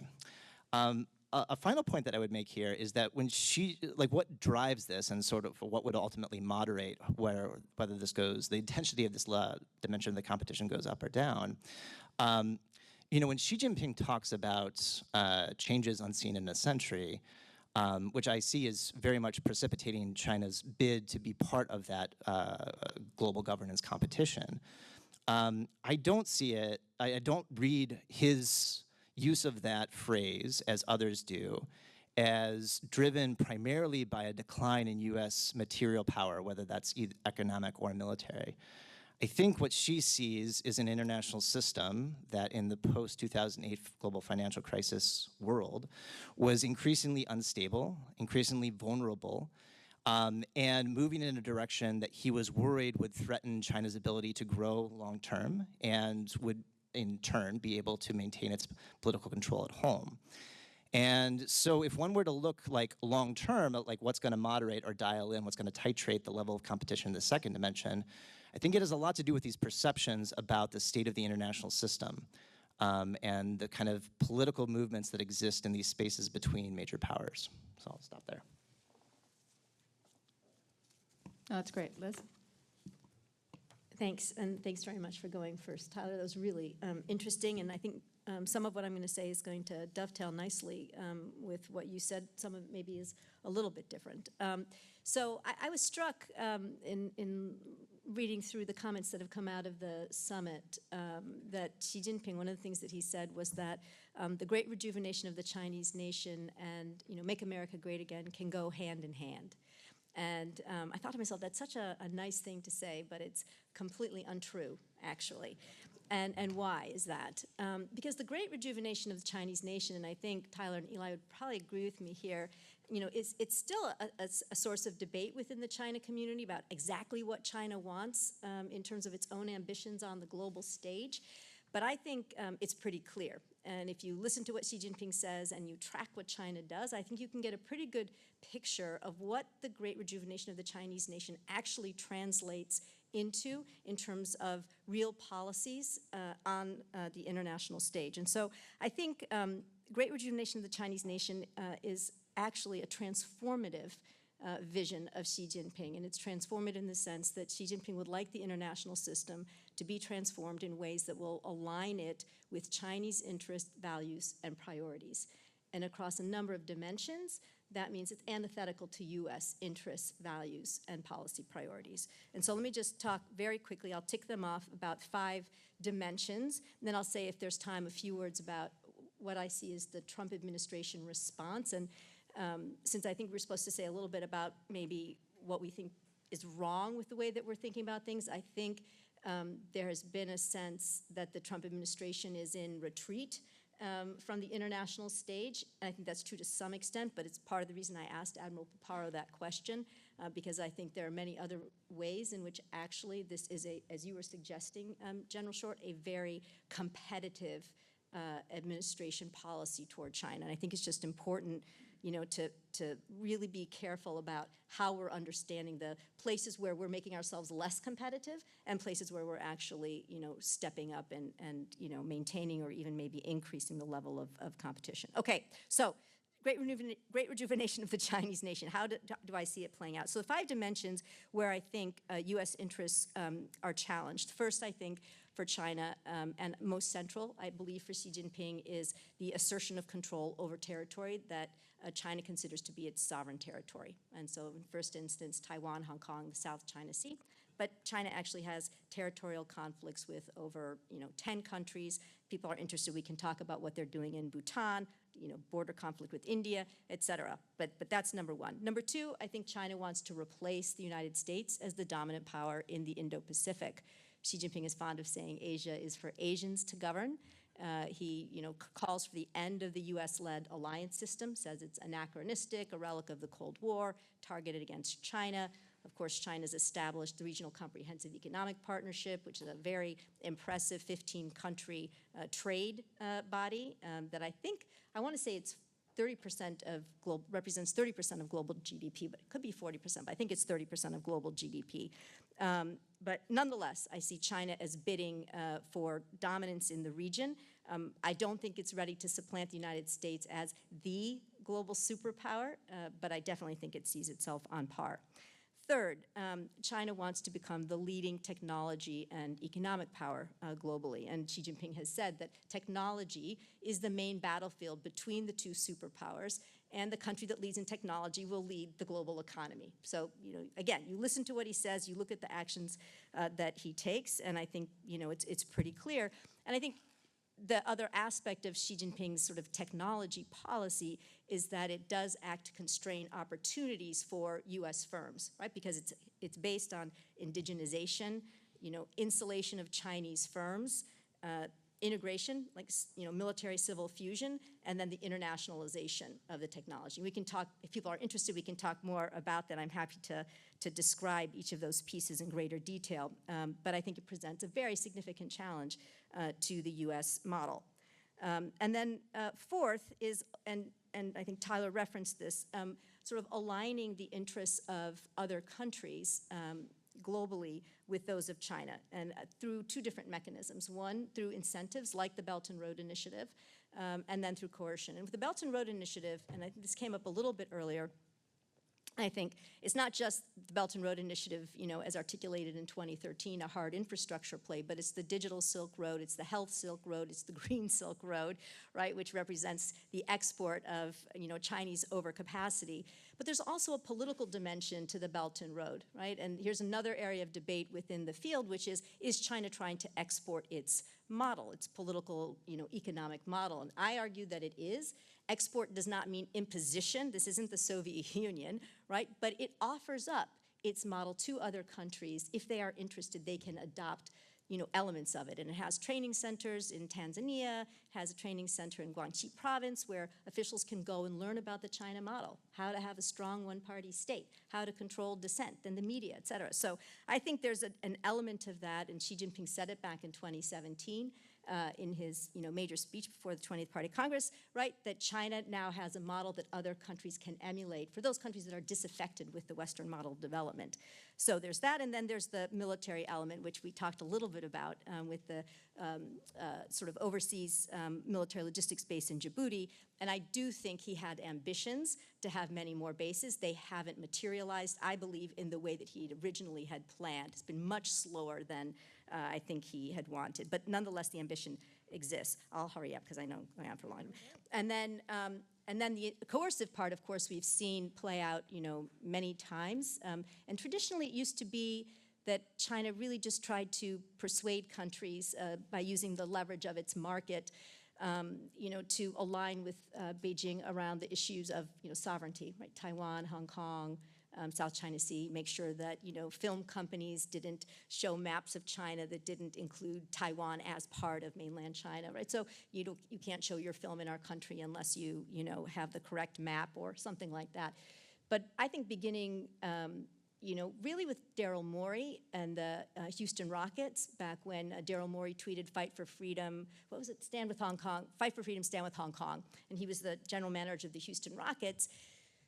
That was about Hong Kong, but what was interesting was that CCTV then came out and said issues of social stability, right? Not just sovereignty, but social stability, right? That if you tweet something about that undermines China's social stability, then we have the right, to basically call you on it, to punish you for that. And that, I think, represented a shift in Beijing's idea of extraterritoriality when it came to the freedom of speech. And so I think that's when the coercion began to expand. And then you had, the Wall Street Journal publishing the piece by Walter Russell Mead, The Sick Man of Asia. And then you had the Wall Street Journal reporters, some of them kicked out. You had Australian COVID, when Australia called for the investigation into, Chinese behavior around COVID. And then, you had the boycott against the Australians. And so you had, I think, a real expansion in the range of issues where China felt that it had the right to try to control the speech of people outside the country, and use that to try to get the countries to change their policies, right? And then finally, I think China does seek to rewrite the rules of the international system quite explicitly, and I think there are two ways it does this. First is through the big global initiatives, right? The Global Civilization Initiative, the Global Governance Initiative, the Global Security Initiative, the Global Development Initiative, and then the Belt and Road Initiative, right? And the thing about them is if you read them, right, they're really boring, they're full with a lot of sort of propagandistic language, and you think there's not that much there, right? They're just kind of like, you don't even really need to pay that much attention to them. But actually embedded in virtually every one of them is something that actually seeks to overturn some core element of what constitutes the current international system, whether it's on human rights or on, as I mentioned before, on the alliance system with the Global Security Initiative. So you really have to understand how, and then China seeks to embed these initiatives through the United Nations. They gain buy-in from other countries. They'll go to the Shanghai Cooperation Organization and the BRICS and get countries to sign on to these things. And the countries don't really understand necessarily what it is they're signing on to because, again, unless you pay very close attention, you don't even know. But that's a strategy that China has to begin to change the narrative around issues that are core to China and do it kind of under the guise of this very just diplomatic kind of language. But it matters. And then the second area is what I call frontier domains. And these are areas within the international system where the rules either have yet to be written, for example, deep seabed mining, or where China believes they can actually contest. For example, we were talking about the Arctic this morning. So China is very opportunistic, and it has a whole strategy. It's fascinating and brilliant, a whole strategy of how it approaches these issues, how it uses, research dollars and partnerships with other countries and investments to gradually sort of enhance its position in these spaces and then begin to put forth its ideas and then try to change the rules of the road. I would say thus far, and big one right now is de-dollarization, right? For something that we really care about, I think this is a big one. So I think that's my view of what China's trying to accomplish is quite substantial. And so when people say China's a status quo power, I think no, China's actually a revisionist power. People often say Russia's the revisionist power and China's a status quo. I definitely do not see it this way. I think Xi Jinping has a very transformative vision. I'll stop, and I'll just talk about the U.S. in another round, okay? Yep, we'll get to that with the next. So, and it's fine, because this is really kind of laying the groundwork, the framework. So, Eli, to you. Okay, great. Well, thank you. First of all, I just want to say congratulations to Oriana on setting up this institute. I think it's going to be a great contribution to the community, so really exciting. And Liz just ended talking about frontier domains. She probably wrote arguably the best foreign affairs article of the year to date. You should look up on this topic if you're interested. It is both terrifying and thrilling at once. So read it, run out of here and read it as fast as you can. I'll be, I guess, pithy here with a Washington perspective, just in the interest of time and keeping everyone awake after lunch. So I guess the first thing, what is the competition about? What are we talking about here? It's fashionable sometimes for people to say, oh, you talk about competition. Competition's not a strategy. There's no strategy. What is this all about? At least from my perspective, there's a systems competition between the United States and China, right? It is full spectrum, as Liz described. It cuts across politics and military and economics and technology and information. And there are competing visions in Washington and Beijing about what they want the future of the world to look like. And the overlap between those visions in many areas is a null set. And so, as Liz described, Beijing wants different things than the United States does out of the world. There isn't going to be a clear winner, but the world's going to look more like one of those visions than the other. And so we are competing to make our vision more come to light than the vision that Beijing has, which in many ways is not good for the prosperity and security of the American people. So that in my view, is what the competition is over. It's not conceptually that complicated, though in practice it's incredibly complicated. Is the United States government postured to execute this competition? Absolutely not. And the United States government has never come even close to exhibiting the urgency and attention and resources that this competition requires has never been realized.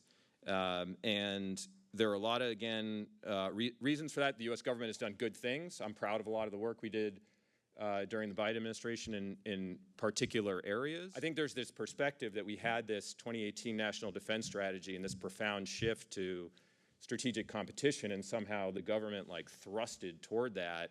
The practice of, at least at the interagency level, has been nowhere near that. And when I went into the Biden administration on Inauguration Day, I wasn't confirmed until the summer for the Assistant Secretary job that I took. And I went in as a special assistant to the Secretary to run what was described as the China Task Force.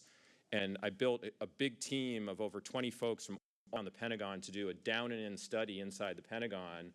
It wasn't like, what should our, let's look at the clouds and think about our China strategy. It was down and into the Pentagon of how is the Pentagon doing in transitioning from great power, from the global war on terror to great power competition.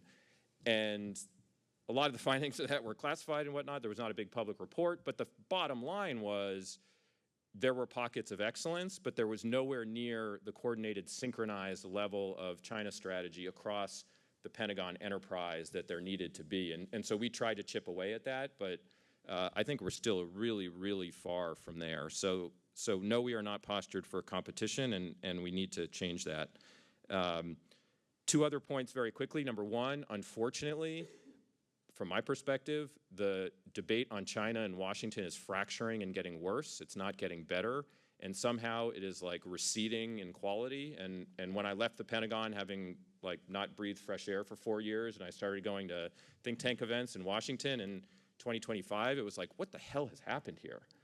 Like, where did the good debates on China go? And why are we having these like first principle arguments about things that we already know are true? And so I worry about the direction of the public conversation and debate and discourse on the China question, and it has receded from a topic of a sort of good focus on how can we compete more effectively for our national interest here. So I do worry about the political direction in both parties on this issue, but I'll end on a positive note. I think as we look at this competition, I very much, despite all those maybe warning signs, continue to believe that the foundations of American power are strong, and we have everything that we need to compete effectively and to realize that more positive vision that we have for how we want to execute this competition. It's going to have to be adapted to the political realities that we face in this country. We can talk about what that means in practice, but I think it's still possible, but it's going to require real leadership over the next several years in Washington, and certainly around the time of the next presidential election. And I think we're facing a real moment in which our China policy could head in a very, in my view, counterproductive direction off the trail of a more competition focus. So I think it'll be really interesting to see where it goes, and it's sort of a jump ball right now. No, thanks, Eli. I think, prioritization and resourcing is going to be a big part of that. So let's talk a little bit about China's strategic logic. What is Beijing actually doing and why, and where does Washington's model of Chinese behavior, break down?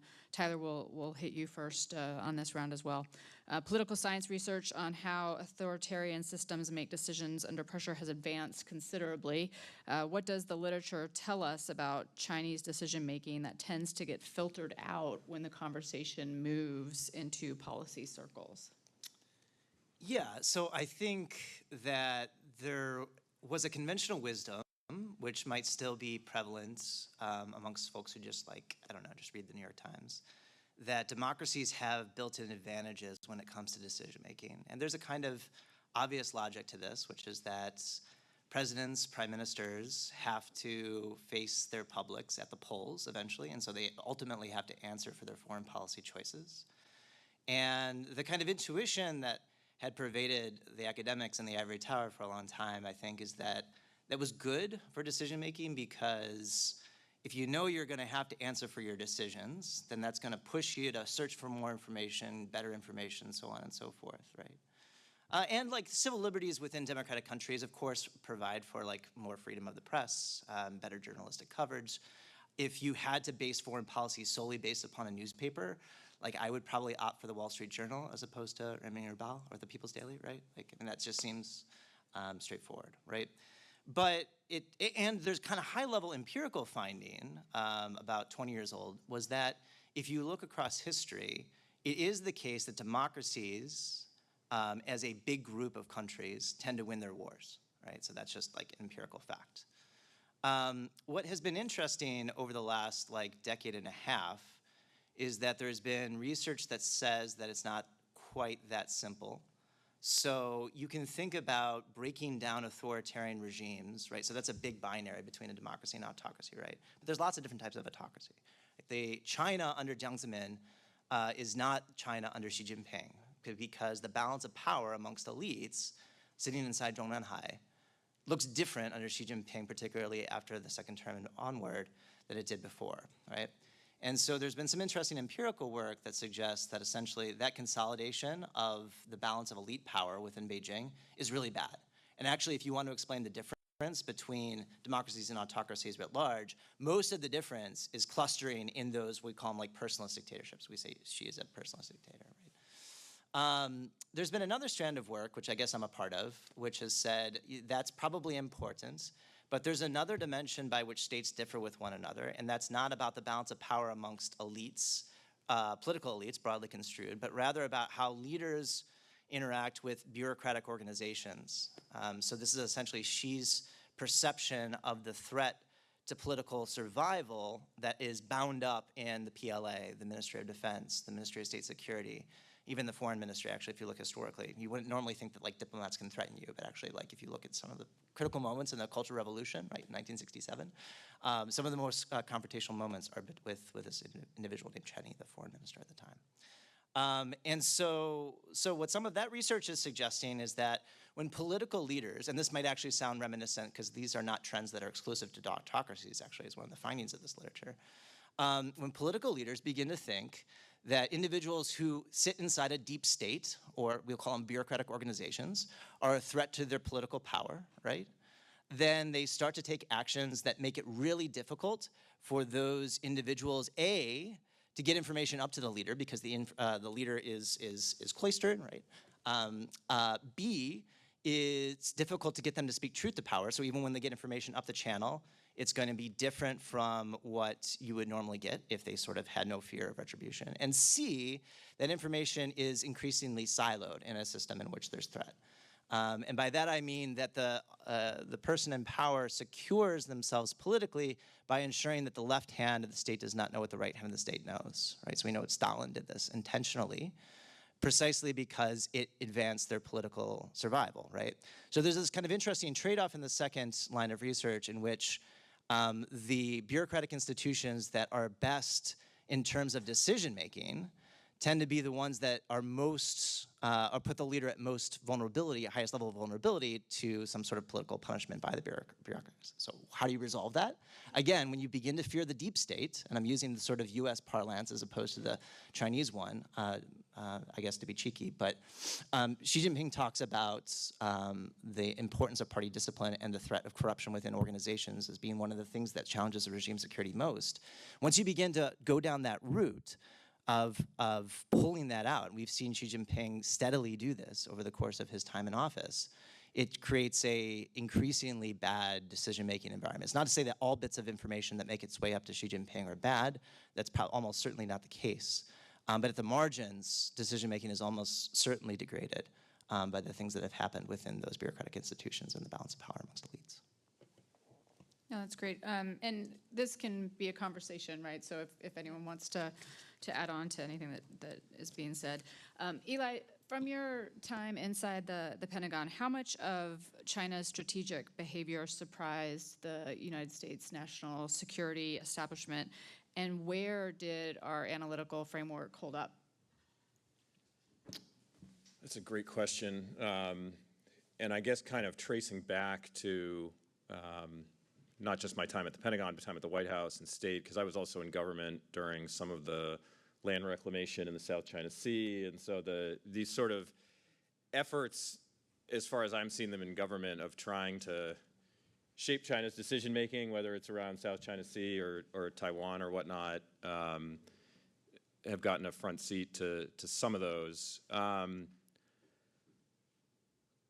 mean, if the question is what surprised or not, I think it really depends on who you asked. And I think there were a community of us who were much more concerned early on around expectations that China was going to behave in a certain way, whether it was in the South China Sea or around Taiwan. But I think on balance, I guess what I'd say is at my time at the Pentagon, maybe I'll turn your question into a critique of U.S. policy and strategy, which is that I don't think we saw a lot of surprise from like very inconsistent behavior from what we understood of China's interests and risk calculus. And what always befuddled me as someone making arguments about how should we deal with this question of Chinese coercion or gray zone activity or pressure around Taiwan or the South China Sea is that rather than sort of what I would say is testing the elasticity of Chinese decision-making around some of its operational decisions in the South China Sea or around Taiwan, we would often negotiate with ourselves and self-deter ourselves, even though I thought we had a pretty good understanding of China's own risk calculus. And yet, U.S. policy has so very rarely pushed up against that in some of these regional security issues, and instead our own risk aversion has led us to not deal with those problems in the way that we should. So maybe that's too abstract, but just to get concrete, for instance, like, yes, we are worried about getting into a military confrontation with China. Well, China's really worried about getting into a military confrontation with the United States. And we know their leadership is telling the PLA, don't get in a military confrontation with the United States. And so they go out and do things around Taiwan. They encircle the island and to do exercises, and we stand back and we say, oh no, like, we better watch out because we don't want to get into some kind of confrontation there, rather than testing, not irresponsibly, but in a very responsible, metered way, testing exactly where are they willing to push and not push against their own risk aversion. I think we've failed to do that in the South China Sea, and we've failed to do that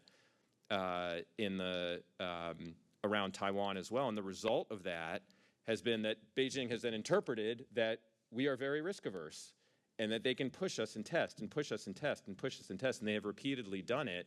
And so in some ways, like, we are, I think, shaping them to be more assertive and more aggressive than might have happened otherwise. So I think there's a paradox to me in your question insofar as I think we understand, actually. I mean, obviously people inside, it's not a unitary actor, and Liz will be the first one to remind everybody of that. But in terms of around some of these security issues, I think we have a general understanding of their interest in calculus, and yet our strategy has not reflected that in a very sophisticated way.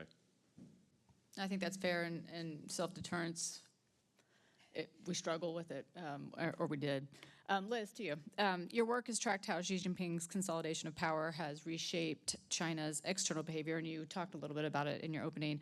How has that domestic political evolution changed the strategic logic driving Beijing's foreign policy? And really, if you can get at, how does Washington account, or does Washington account for that enough? Yeah, I mean,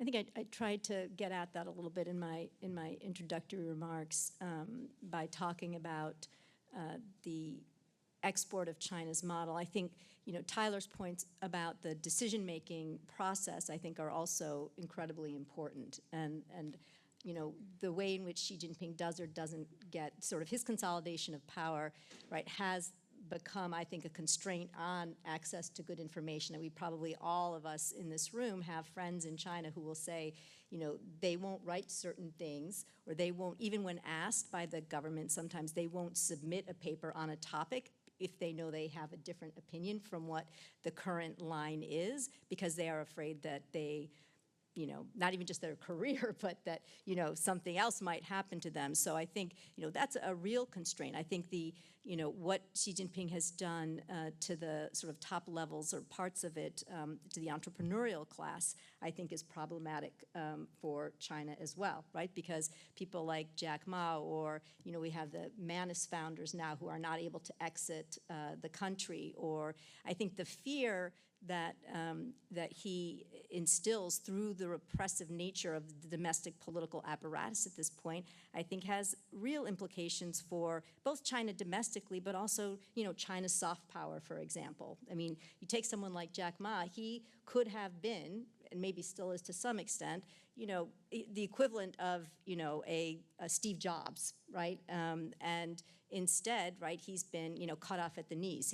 His university that he started, which was designed to take like 15 top Chinese young entrepreneurs and train them up, spend a year and really build them up into the next Jack Ma's, closed because of Xi Jinping's fear that this was going to become an anti-party clique. Literally used that language, right, to describe this effort.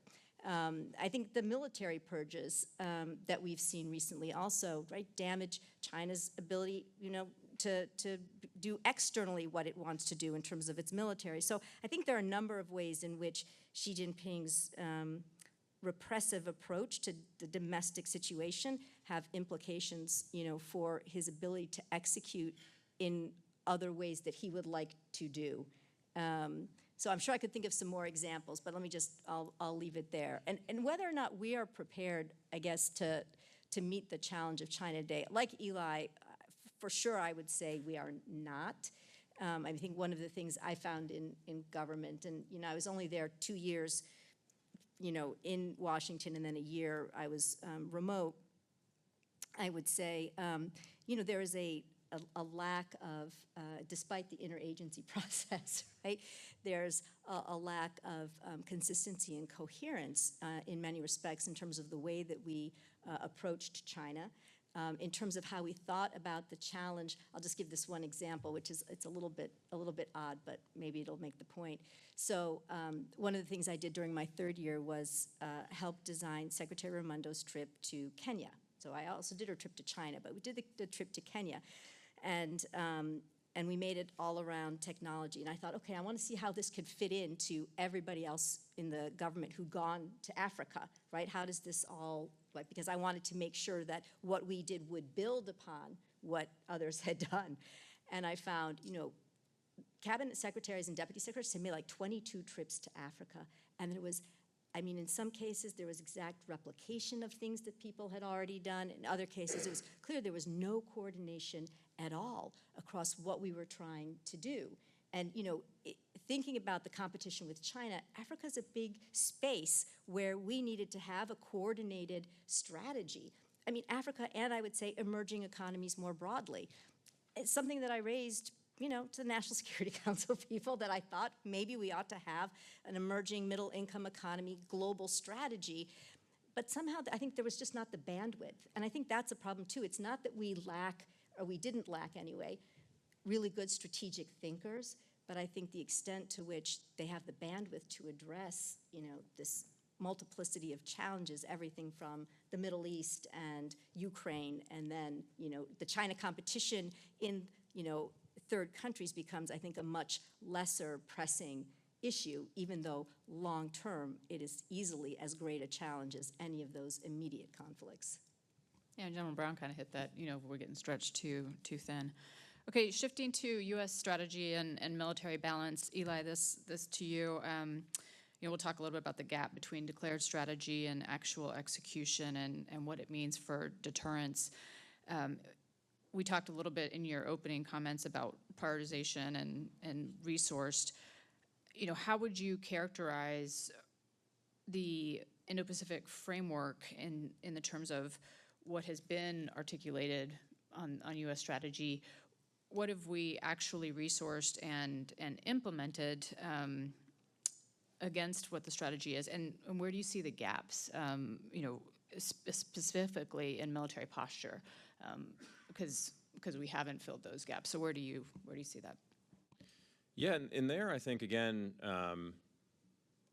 I feel pretty optimistic that if we are sufficiently focused, that we can achieve our security priorities in the Indo-Pacific. I'm definitely not of the mind that conflict is imminent or conflict is inevitable or the PLA is just growing so big and so fast and they want it so much more that somehow we're going to see conflict or sort of the degradation of the U.S. position in the Indo-Pacific. I think one of the unwritten stories of we were talking about this a little bit last night at dinner, but one of the unwritten stories, I think, of the last, let's say, 10 years is that toward the end of the last decade, and this was written explicitly in the 2018 NDS, there was an erosion of deterrence in the Indo-Pacific, and I think the propensity for PRC aggression was growing as a result of that erosion of deterrence. And I think the steps that were taken, some at the end of the first Trump administration, but really through the Biden administration around some of the investments we were making, the introduction of new operational concepts,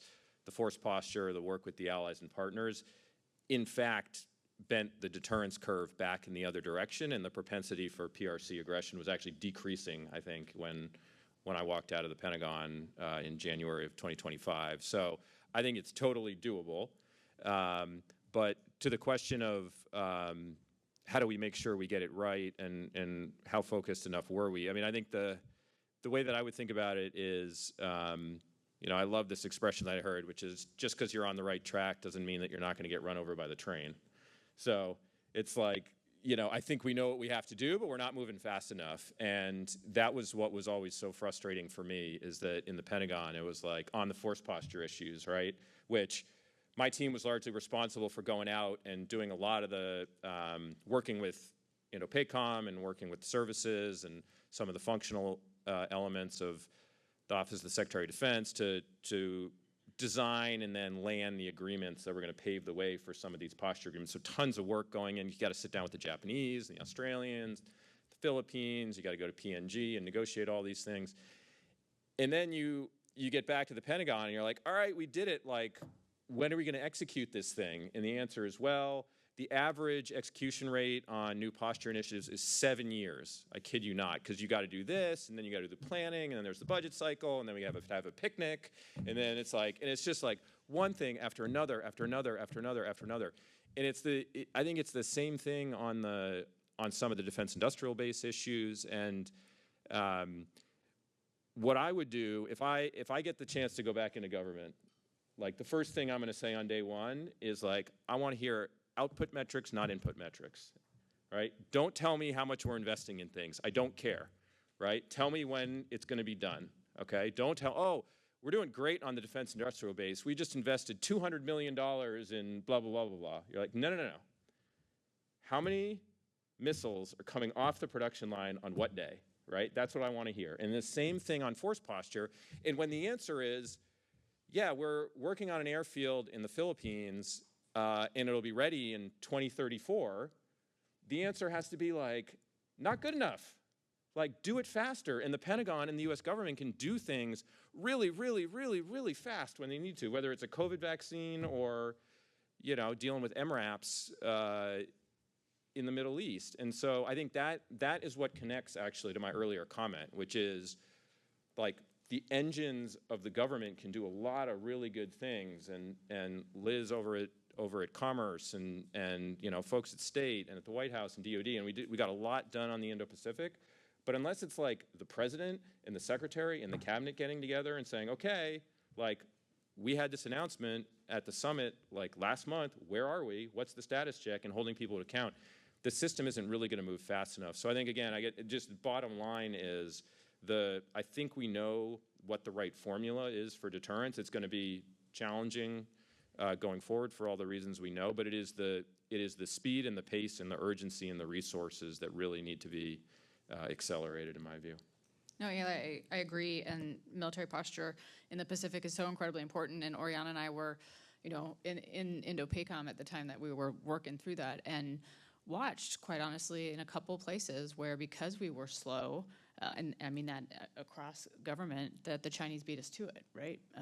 And we're able to get the posture that. And I would just say wanted. finally, just the last thing on this, the other issue here to the coordination point of this is there's a lot that the State Department or our economic agencies or USAID, if we ever have that again, can do to support things like force posture, so we can support communities around these facilities. We can build roads and infrastructure, but that requires coordination, and it also requires the hardcore national security agencies who are reading, the really frightening intel every day to be seized of this issue enough to prioritize it. And so there were a few things that we did with USAID to bring them along, pre-position, for instance, humanitarian assistance, disaster relief stuff at some of the sites in the Philippines that made a big difference, but nothing even approximating what it could look like in a more comprehensive, coordinated way.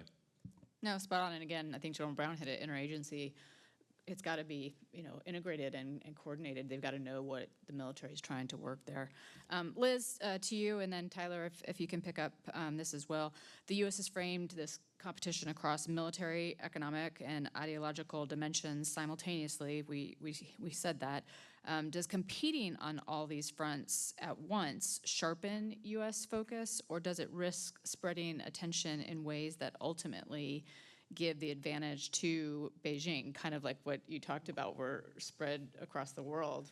How about across our strategy? Yeah, so first of all, I would say that with this administration, I actually don't think we are competing ideologically. I think one of the changes with the Trump administration is that we no longer are in the business of promoting our political model. That's not part of the competition. And I think quite explicitly, and they've said, we have a non-ideological foreign policy at this point. So we've taken ourselves out of that game, I believe to our detriment. I do think that's, our political model can be a huge source of soft power and a big selling point, but that's where the administration is. So I see the competition as this administration has identified it as the other two things that you said, which are basically the economic and technological space and the security space. And so I think what's interesting about the administration, I feel as though there has been a narrative that it has retreated far, right? That we've sort of both retreated in terms of our being the leader on the global stage, right? We have withdrawn from over 5 dozen international institutions and arrangements. That is not inconsequential. But at the same time, I would say the administration, it just has a narrower sense of what constitutes American interests. And so where it has defined U.S. interests, it actually has created some new institutions, like the Board of Peace, like the Shield of Americas, like FORGE, right, which is around the critical minerals.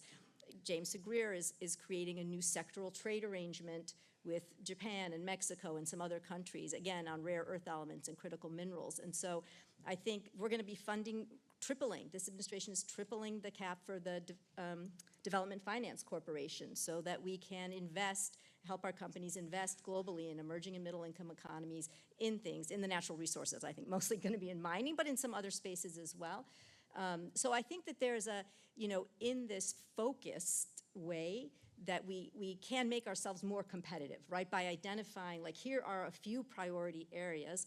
I think that can work to our advantage, especially when we are operating at such a deficit, right? With a probably 4 to 5 year lag, for example, in light rare earths and a 7 to 10 year lag in terms of heavy rare earths. We need to move now, and we need to have a lot of resources dedicated in that direction. I think there's thinking in the administration around active pharmaceutical ingredients as well, right? And so in a different way, they want to push forward on that. So I think there are some benefits to this narrowing of interests, but I don't believe, to your question, I don't believe that by having a focus on, sort of the political, the economic, and the security that we weaken ourselves. I think, in fact, the great strength of China is that it is so able to coordinate across all of those things, and that's actually what we should be emulating, right? What we really need is, frankly, what Xi Jinping has, which is a vision of ourselves.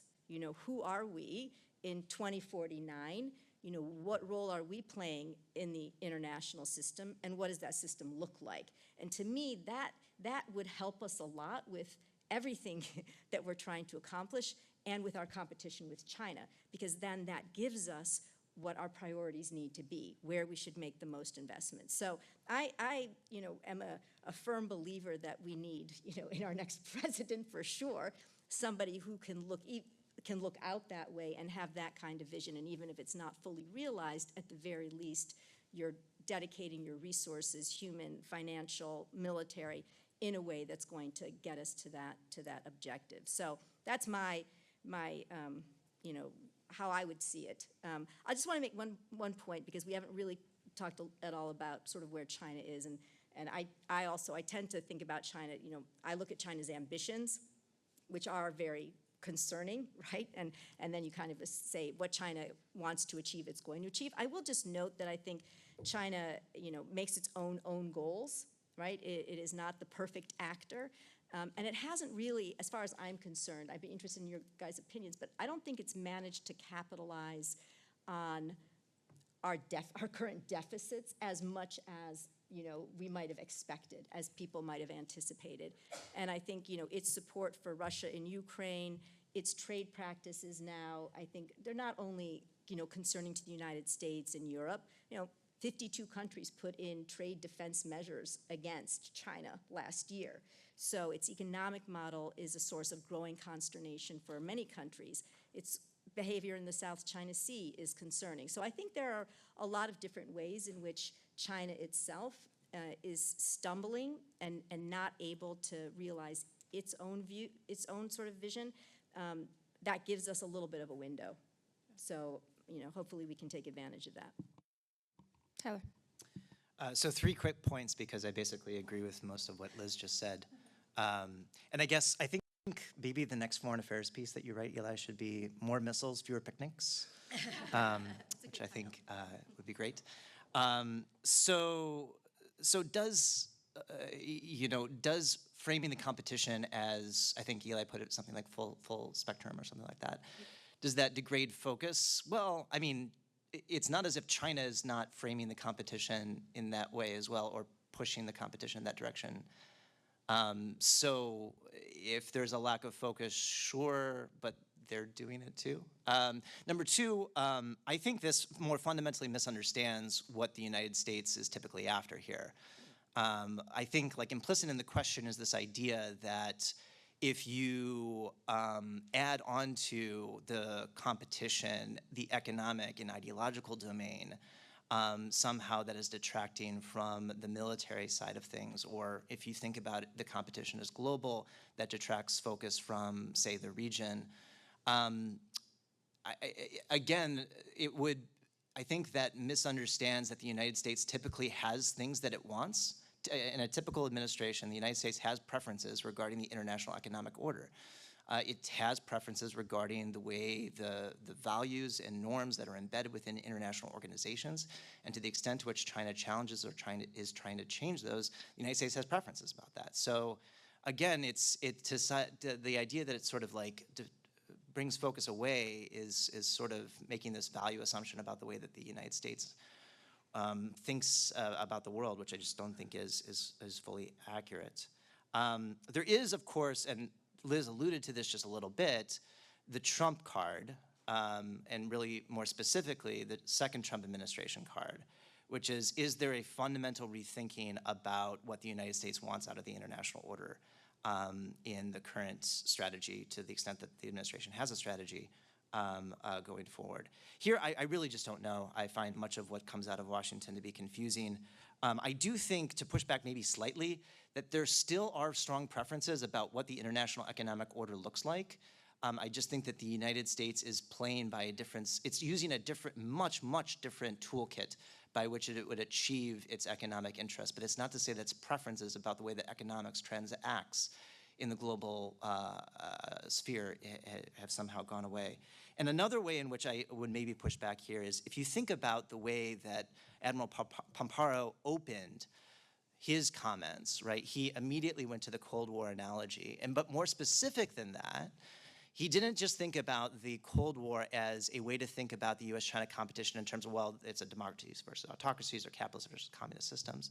More specifically, he started pointing to countries in which there were third-party proxy conflicts. So the countries he was looking towards, he referenced Angola, the Horn of Africa. And again, I just think that it's the ability to lead and governs perhaps the wrong word, but the ability to lead in those areas of the world is something that has captured the imagination of the United States since 45, if not before. And the competition, I think, is almost inevitably with China going to be wrapped up in that because the two countries are so powerful. I do think that there will be a sinusoidal, to use Pamparo's adjective as well, there'll be a sinusoidal, or there'll be an up and down to the extent of the competition over those other domains. But I actually don't think it will be driven, just as Liz said, by sort of U.S. withdrawal and PRC capitalization on that withdrawal. I think it will be driven by the nature of the international system and domestic political movements within those countries, as it was during the Cold War. One quick, yeah, just remind me that, early out at the outset of the Trump administration, there was all the talk about spheres of influence, Yes. right? And this sense that somehow the United States was only going to be concerned with the Western Hemisphere, and Russia could have Europe, and China was going to have Asia, and that has not proved to be suddenly the Iran. case at all, Yes. right? We're in Yes. the Middle East for sure, and as Admiral Paparo, said, Indo-Pacific is number 2 after Homeland Security in terms of the administration's priorities, and he is nothing if not incredibly active. Yeah, in the region. and I would just say, just kind of building on these comments, I think I would not want to be misconstrued as what I'm describing is that the goal for the United States is like to compete about everything everywhere. That even though it is a systems competition, it is vitally important for the United States to prioritize. And I think there's some really hard questions therein about, if you look, whether it's functionally in what areas or in particular geographically. I think that is an issue that is very much unresolved from a policy and strategy perspective. Whether, if you think about the U.S.-China competition, how much does Africa matter, really? And how much does the Middle East matter? Does it matter that if China builds really close relationships with countries in the Middle East or Southeast Asia, or how about Indo-Pacific versus the rest of the world? And having been in the Pentagon, it was funny because managing the Indo-Pacific account, and from a defense perspective, I think it's easier to make the argument that the Indo-Pacific really is the primary theater, and that there are things you have to worry about in other parts of the world. But you often had other combatant commanders, whether they were from Southcom or AFRICOM, sort of raising their hand, in part maybe because they're looking for resources, but to say, no, we've got a big China problem in our theater, we need more resources. And it was really important to have to scope those and understand, when to be competing over what. And I think if you are hearing sort of generic arguments about influence, then that's probably not going to be enough. And, oh no, I'm worried, China's developing relations with country X or military X. I think you have to be able to say that's fine if it's not really interfering with really critical U.S. national security interests. So yes, it's full spectrum. Yes, we have to think about it from a global perspective, but I think actually the sort of hacking back of what really matters and where to concentrate and focus and where to bring to bear that kind of coordinated and synchronized approach is really important. And I think there are still open debates on that front, including from a defense perspective. I think the challenge is that sometimes you don't know that a region matters until it does, right? So do we really care that much about the DRC and some other countries in Africa until we realize, oh my gosh, China has a chokehold on critical minerals. And then all of a sudden we actually really do care that half of the Western mining companies have pulled out of Africa because it's just too difficult and too corrupt, and China is completely embedded and has 70% control over the resources there. So not to mention the fact that Africa demographically, and in terms of resources, is the next Southeast Asia, so we definitely do want to be there. But I just think it's hard sometimes, right, to know 10 or 20 years out, and so it pays to be invested and to be thinking about the entire world as, I get your point about, focus. No, and I get the point too, saying, but I think this is actually, I would say, to give the Trump administration some credit. I think they have made, critical of other things, many things that they're doing, but I think they've made a healthy corrective in terms of kind of demanding that a lot of the things that we're doing overseas start with sort of the U.S. national interest question, and that we aren't conceiving of our overseas relationships or our partnerships as some just kind of charity or public good, or sustaining them is for just any reason. So I think forcing that question of, okay, if we're going to be putting resources after a relationship, yes, I take your point. There are things we can't foresee, but we also have really limited resources, even though it seems like the U.S. government is sort of endless and expansive. But when you get down to it, you got to decide where you're going to invest and where you're going to focus. And I think we had not done the best job heretofore of being as national security interested as we've been in the past. And I think that we will be more going forward. I think that's a good thing. Okay, good. All right, moving on. Technology and AI, and is this where the next decade fate of the competition perhaps gets decided. We'll just have one question kind of on this theme, and whoever would like to chime in first, we'll do that and then move on so we get some time for questions. So if the United States and China reach rough parity in AI capabilities within the next decade, how would that reshape competition in the military, economic, and diplomatic domains? Well, maybe I'll just start to say a couple things on this. I think number one, like, this is ours to lose. So we are ahead in the frontier models, and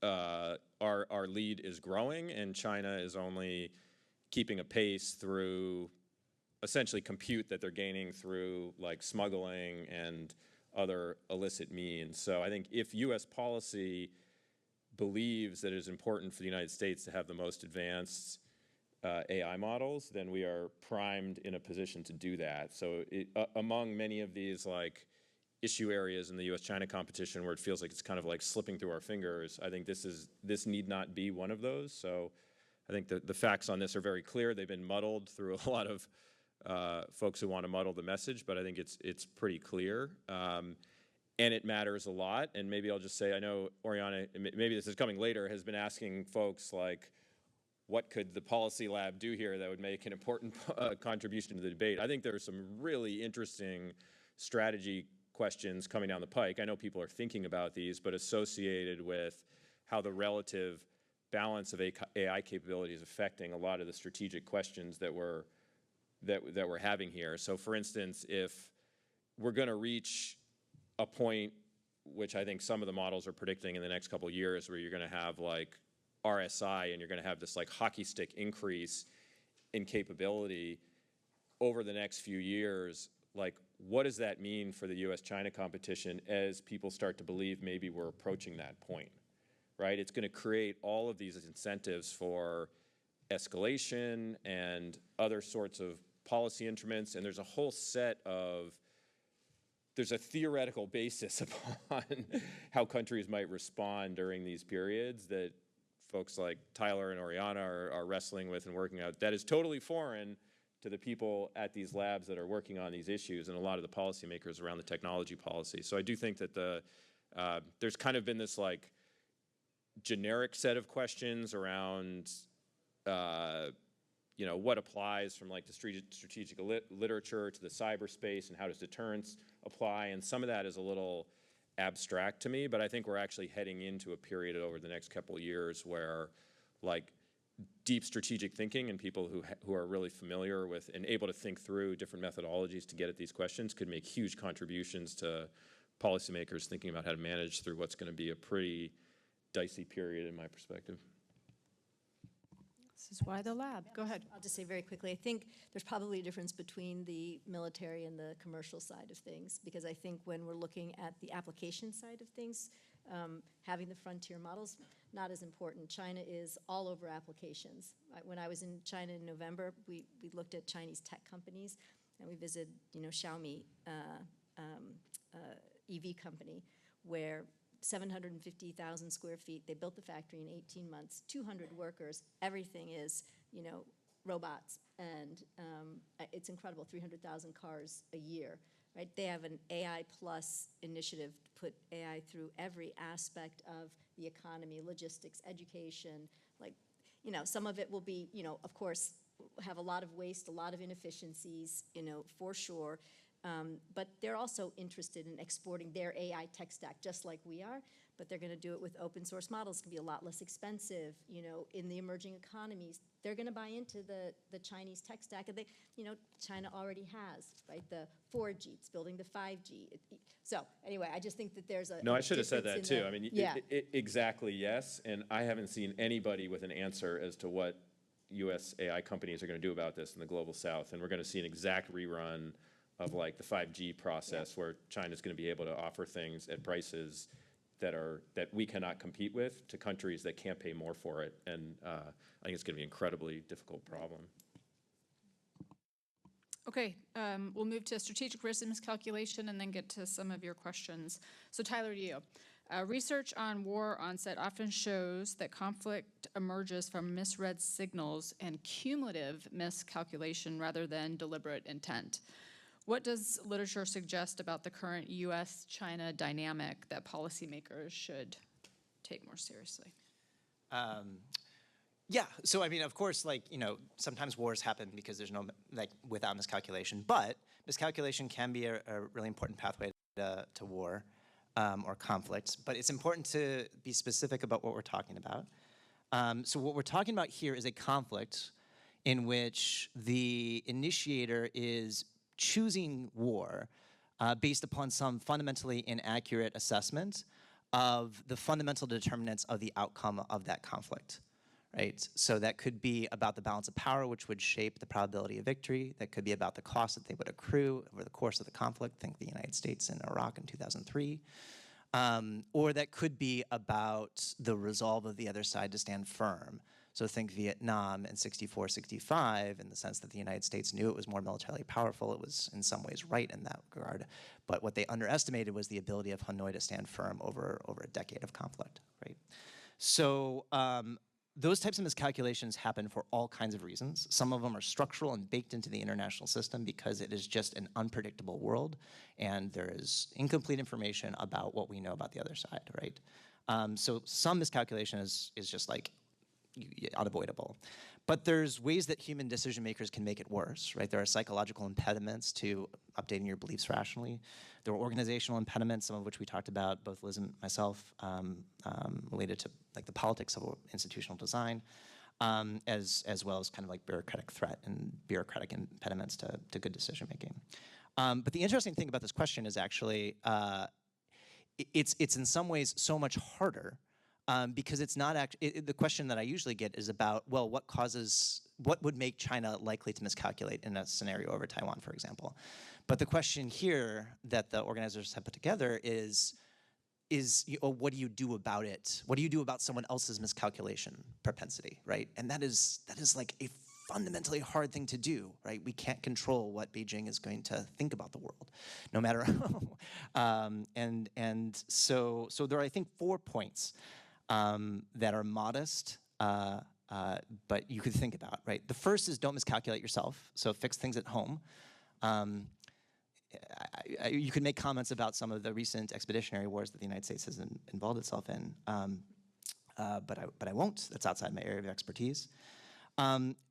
B, more practically, in the red teaming exercise, I think it's helpful to think about the wars that you would not yourself fight and prepare for them.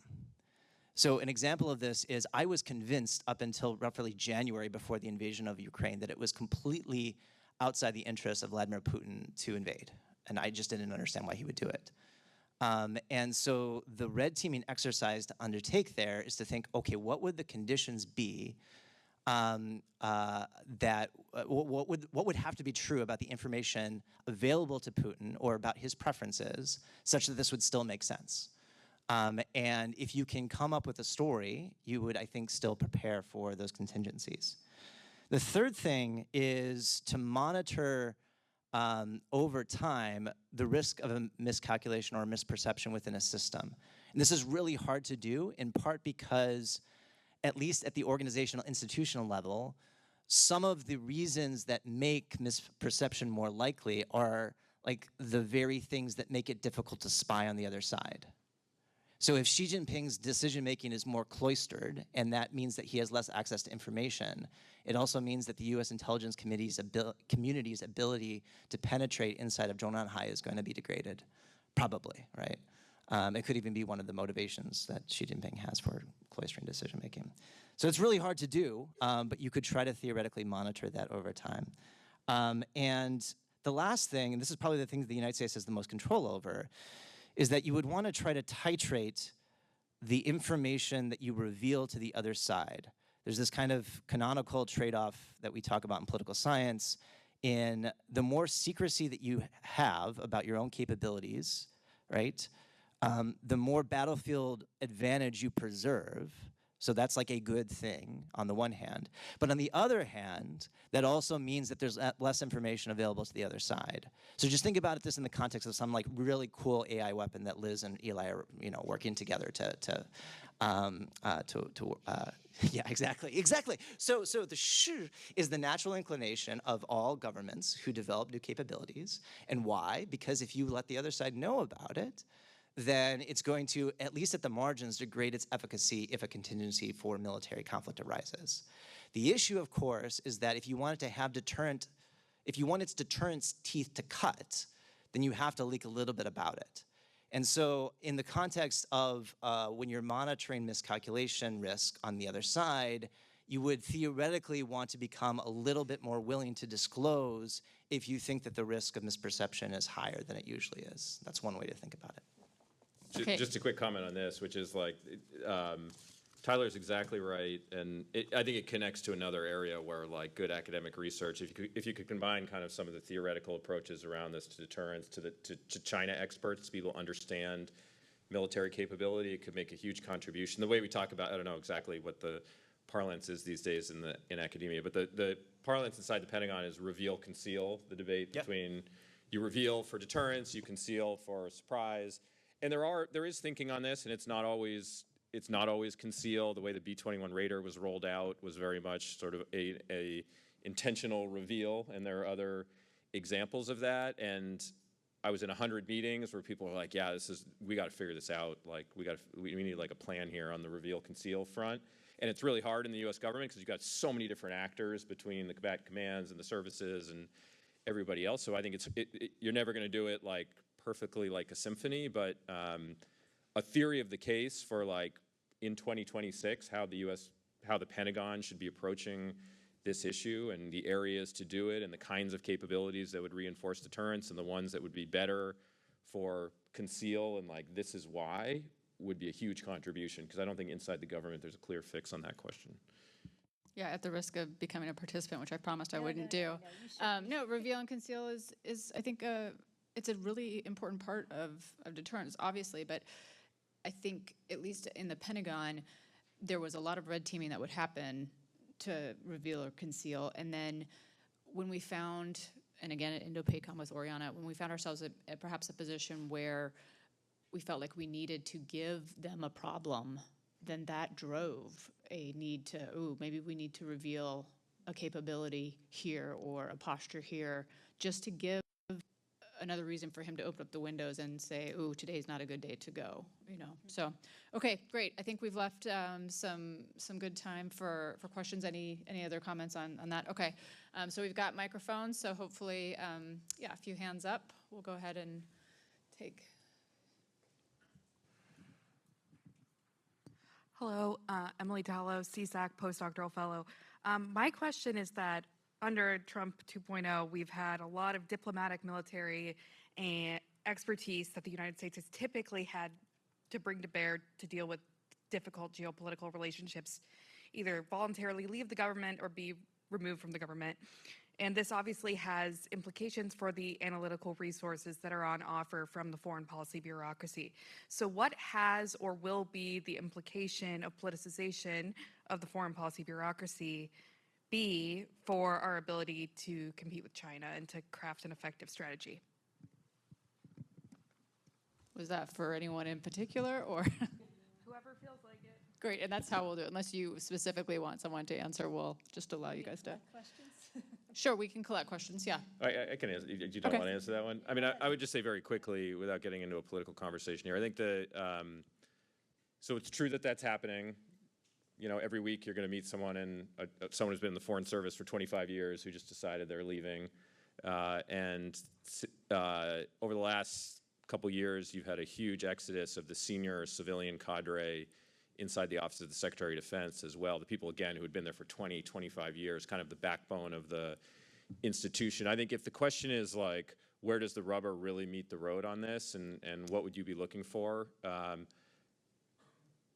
lot of people writing about this, longer topic. I think one area to look, I think, would be not so much on like just decision making, but on implementation. And so I think because the folks, it's easy for political appointees to get together and like set a direction, but actually doing anything in government is incredibly complex and requires a bureaucracy. And so I think the question is whether it's on critical minerals or the reforms that the Pentagon is trying to make around like acquisition and the defense industrial base. We've seen like a lot of ambition and a lot of speeches. And I think the question is like, is anything actually happening? You go on these trips, you see these big deals being signed. We're doing nuclear power submarines with the South Koreans now. We've got $550 million investment fund with this company or this country and that country. Like how much of that is actually being executed? Because those are the folks who are going to be doing it. So I think that will be one big tell on the implementation side in the years ahead. So I do think that the loss of expertise is really significant and really important for the policymaking process. And I can say, in my own experience in talking to some senior people in this administration, that in their agencies they have gotten rid of some very critical people. For example, people who truly understand export controls. Right? And so the information that goes to the Secretary of Commerce, who doesn't know anything about export controls, is not as good as it should be. And that's just one example. The China expertise in the senior space is extremely limited.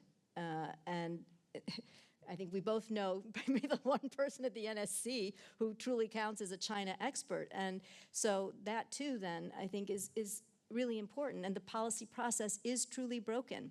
And I had a discussion with some staff members for a secretary who told me they don't accompany the secretary to the, principals meetings. There's nobody backbenching, and that's a problem too.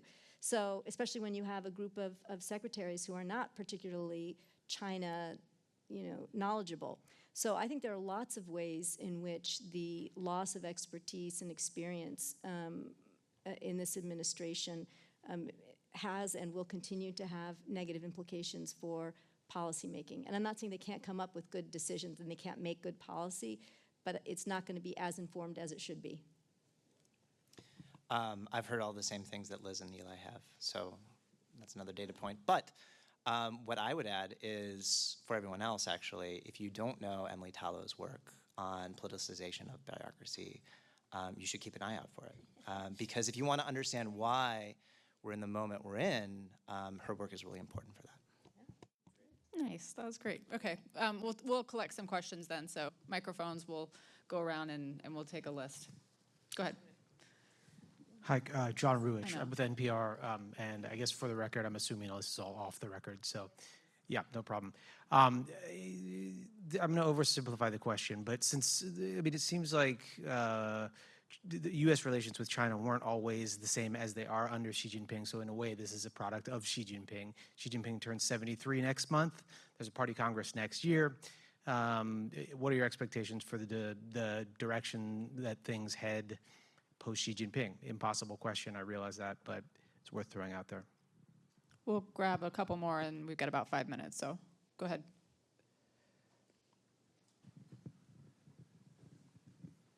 So, Eli, I've got to get in my gray zone question. You could make the argument, and I do, that the most successful expansionist power in the world has been China, if you consider the maritime space as a maritime expansion. And we seem to have no idea as to how to approach a counter gray zone strategy. In the interest of setting up topics for Oriana's Indo-Pacific Policy Lab, what would such a strategy look like? And we'll take one more.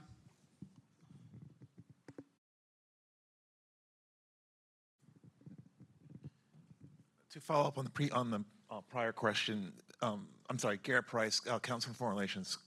Can we extend that analysis of the brain drain in the bureaucracy to the talent exodus in the actual military itself? Okay, great. We'll hit with these three and then see where we are on time. So to the expectations, I saw you kind of, Liz. So on post Xi Jinping, so I think he's going to be there for another 5 years, as I'm sure you can appreciate. I'm not completely pessimistic that you couldn't get an opening up. in a post-Xi Jinping era. I mean, a lot of people think, he will step back, or he'll try to step back, maybe become chairman of the party, ensure that his successor doesn't do anything that dramatically moves the country in a different direction. But I think it's possible that there are a lot of political and social and economic pressures that may force a rethink in the top sort of echelons in the Standing Committee of the Politburo and the Politburo that could lead to some fundamental change. I see China as, highly fractured socially and politically and economically, and so I just think there are going to be some pressures that bubble up, and there are going to be, over 10 million people who are going to be out of jail, who've been purged by Xi Jinping, so the knives are going to be out for him. So I think that it's going to be a very fluid situation, and I think we can't predict, but I think that is an option that we shouldn't put off the table. Great. Okay, gray zone. Eli, you want to hit that? Sure. So I guess in short, it's a hugely important question. I think if we're talking about the Taiwan context, likelihood of a big invasion in the near term, very low. Likelihood of enhanced gray zone coercion, like almost guaranteed and very high. And it's a problem that we've been wrestling with for a long time. I think I guess if I were going to ask Oriana to answer some questions, or her policy lab answer some questions on this, I guess I would think of three. Number one would be, how do we think about it? One of my issues with the gray zone problem is that often policymakers have rushed to think about, okay, how do you stop the actual activity at the point of activity, which can be very, very difficult, though important to try to do at certain instances. But the real question is, if you wanted to think about it from a strategic sense, what steps do you take to prevent China from achieving the strategic aims that it's trying to achieve through its gray zone activity? And can you use gray zone activity, in fact, to even take I know you've done a lot of work on the information side, that's an important part of it, but just with the Philippines, for instance, on the one hand, there's a story to say that over the last several years, China has been gaining some advantage in the Philippines EEZ and around Second Thomas Shoal through salami slicing. On the other hand, in the broader picture, the U.S.-Philippines alliance is stronger, funding for the Philippines military has gone up, more EDCA sites in the Philippines. We're now bringing more advanced capabilities to the Philippines. There are more partners and allies operating together with and around the Philippines. So who's actually winning the strategic contest? And so I think that the question around sort of a strategic response rather than a tactical response, what's the balance between those, and what does the strategic response look like, and is that enough? That would be kind of point number one. I think point number two, where we have made almost no headway, is what is our salami slicing strategy back, right? So yeah, it's like frustrating that China's doing all these cat and mouse things in the South China Sea and the Taiwan. What are we doing back, and how can new and emerging technologies facilitate some of that activity in a way where it is the United States / Taiwan that is buying back, for instance, encroachment by the PRC, or causing problems for China in the way that's putting it on the defensive in areas in the South China Sea and the Taiwan Strait. And there's been, I don't think, enough thinking on, again, what's U.S. salami slicing strategy back to regain ground. And I had a chance to work with the Taiwans a little bit on that when I was at the Pentagon, but we didn't get as far as I would have liked. And then I think the final question is, if we are accepting the idea that some combination of the international rules-based order having run aground times like Donald Trump has set aside a set of institutions and norms that were shaping U.S. behavior, for instance, in the South China Sea, how might the United States be re-envisioning its approach to some of these issues? Setting aside the Taiwan question, which is obviously sensitive for a million reasons, are there more dramatic reformulations of U.S. strategy, for instance, in the South China Sea that would address some of these gray zone activities that weren't really politically viable maybe 5 years ago and might be viable now? So things that I've been arguing, for instance, that we should abandon our policy of neutrality on the sovereignty disputes and adopt like a Senkaku model where we don't take a position on sovereignty disputes in the South China Sea, but we accept administration, and then we go ahead and support countries like Vietnam and the Philippines to strengthen their position, to strengthen their administration of their positions? Or what does it mean in terms of our own military activity on and around these islands? So these are the kind of things that 10 years ago, people would have said, no way, no how. I think we're in a different policy environment, both because of the broader international context and because China has just kind of like blown the wall down on sort of acceptable norms and restraint in some of these areas. So I think there's a lot of new room for innovation in that regard as well. I had something on after she, if that's all right. The talent. Yeah, I don't know if I have strong opinions about. Okay. Yeah, Eli would be better positioned to answer that. So on life after she, I think it's a double-edged sword, and the reason is, on the one hand, I think I'm of the opinion that China was not always revisionist, to use the parlance that Liz was just using. China became revisionist under Xi Jinping. I don't think it was solely a function of his personality. I think it was partly things that were told to him in his first couple of years. But he made the decision, and that decision, I think, has become ossified to a point where it'd be very difficult to do a major course correction. And so if there is going to be an opportunity for something big to change, other than the kind of minor sinusoidal things that we'll see in the coming years, it will be post Xi Jinping's leadership. The downside, or the bad news of this story, is that the consolidation of elite power under Xi Jinping has made the succession story that is going to eventually unfold going to be incredibly difficult and challenging. It could be the case, as Liz just said, that he appoints a number two before he is fully, like, no longer basically physically capable or medically capable of governing. But no one wants to be that person, right? Look through Chinese history, and you will see everyone from, Liu Shaoqi, you'll see Lin Biao, you'll see Zhao Ziyang, Hu Yaobang. Like, this is probably the most dangerous position to hold, is as the heir apparent in the CCP system. That's not good, right? But even beyond that, whoever survives that knife fight that will unfold to make it to be the number one person after she finally releases the reins, that's going to be a tricky political battle that's going to have to replicate a lot of the things that Xi Jinping had to do to survive, to consolidate his power in order to make its way through. So in other words, some of those things that Xi Jinping did to silo himself off, to hive himself off, cloister himself off, to purge people he didn't trust, will probably replicate in those years after he eventually dies, which makes that immediate period. Now, we don't know what will happen after that. It could be a period like Deng Xiaoping in the 1980s, where after that's over and you get to 1982, 83, things look a lot different. But we really don't know for sure. And Deng was in a much different position than any successor to Xi Jinping will have, or will be. And so I think, at least in the near term, it's actually going to be quite risky.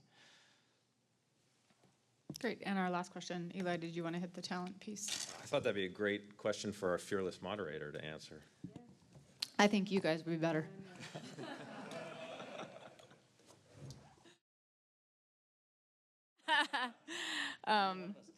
Yeah, no, I know. I mean, it's a lot like the foreign policy piece, or the folks at state and other agencies. So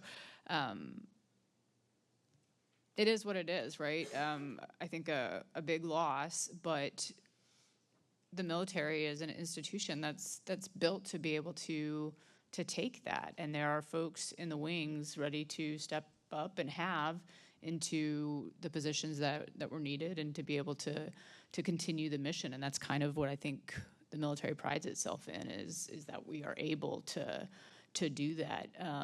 I think, to one of your mission goals in the Policy Lab, it's to train the next generation. And that's what, at least from my perspective, as I was leading at different levels, whether it was, Wing Command, or at PACAF, or Indo-PACOM, and then running Air Force and Space Force LL, I was continually trying to develop the folks. So yes, I had a mission in the organization that I was in, but one of the things that I enjoyed most, and probably missed the most about now being retired, is that opportunity to mold and shape the next leaders that are to come.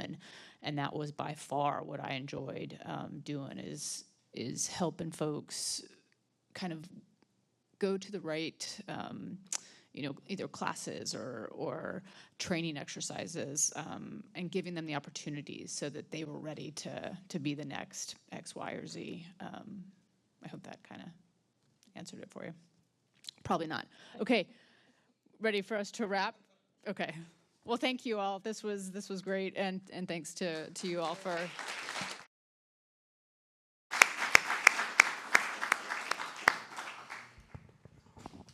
Thank you so much for that last panel as I give them an opportunity to get them their stuff together, get themselves together. I just want to thank you all for sticking it out with us to the very end. And as we close this launch of the Indo-Pacific Policy Lab, I want to begin with gratitude.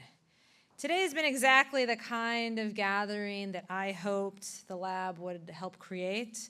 We brought together scholars, policymakers, military leaders, practitioners, students, friends of Stanford, all into the same room to think through difficult questions about strategy, deterrence, alliances, and the future of policy in the Indo-Pacific.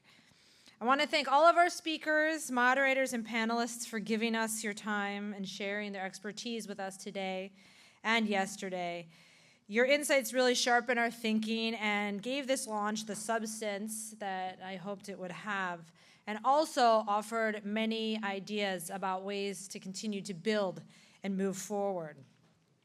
I also want to offer a heartfelt thanks to the people who really made this event possible.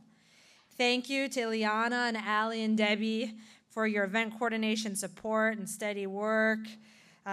Everything that went smoothly today was largely because of them, as well as to Archie and David for technical support. Thanks to Gabby for communications and for helping to ensure this launch reached the right audiences.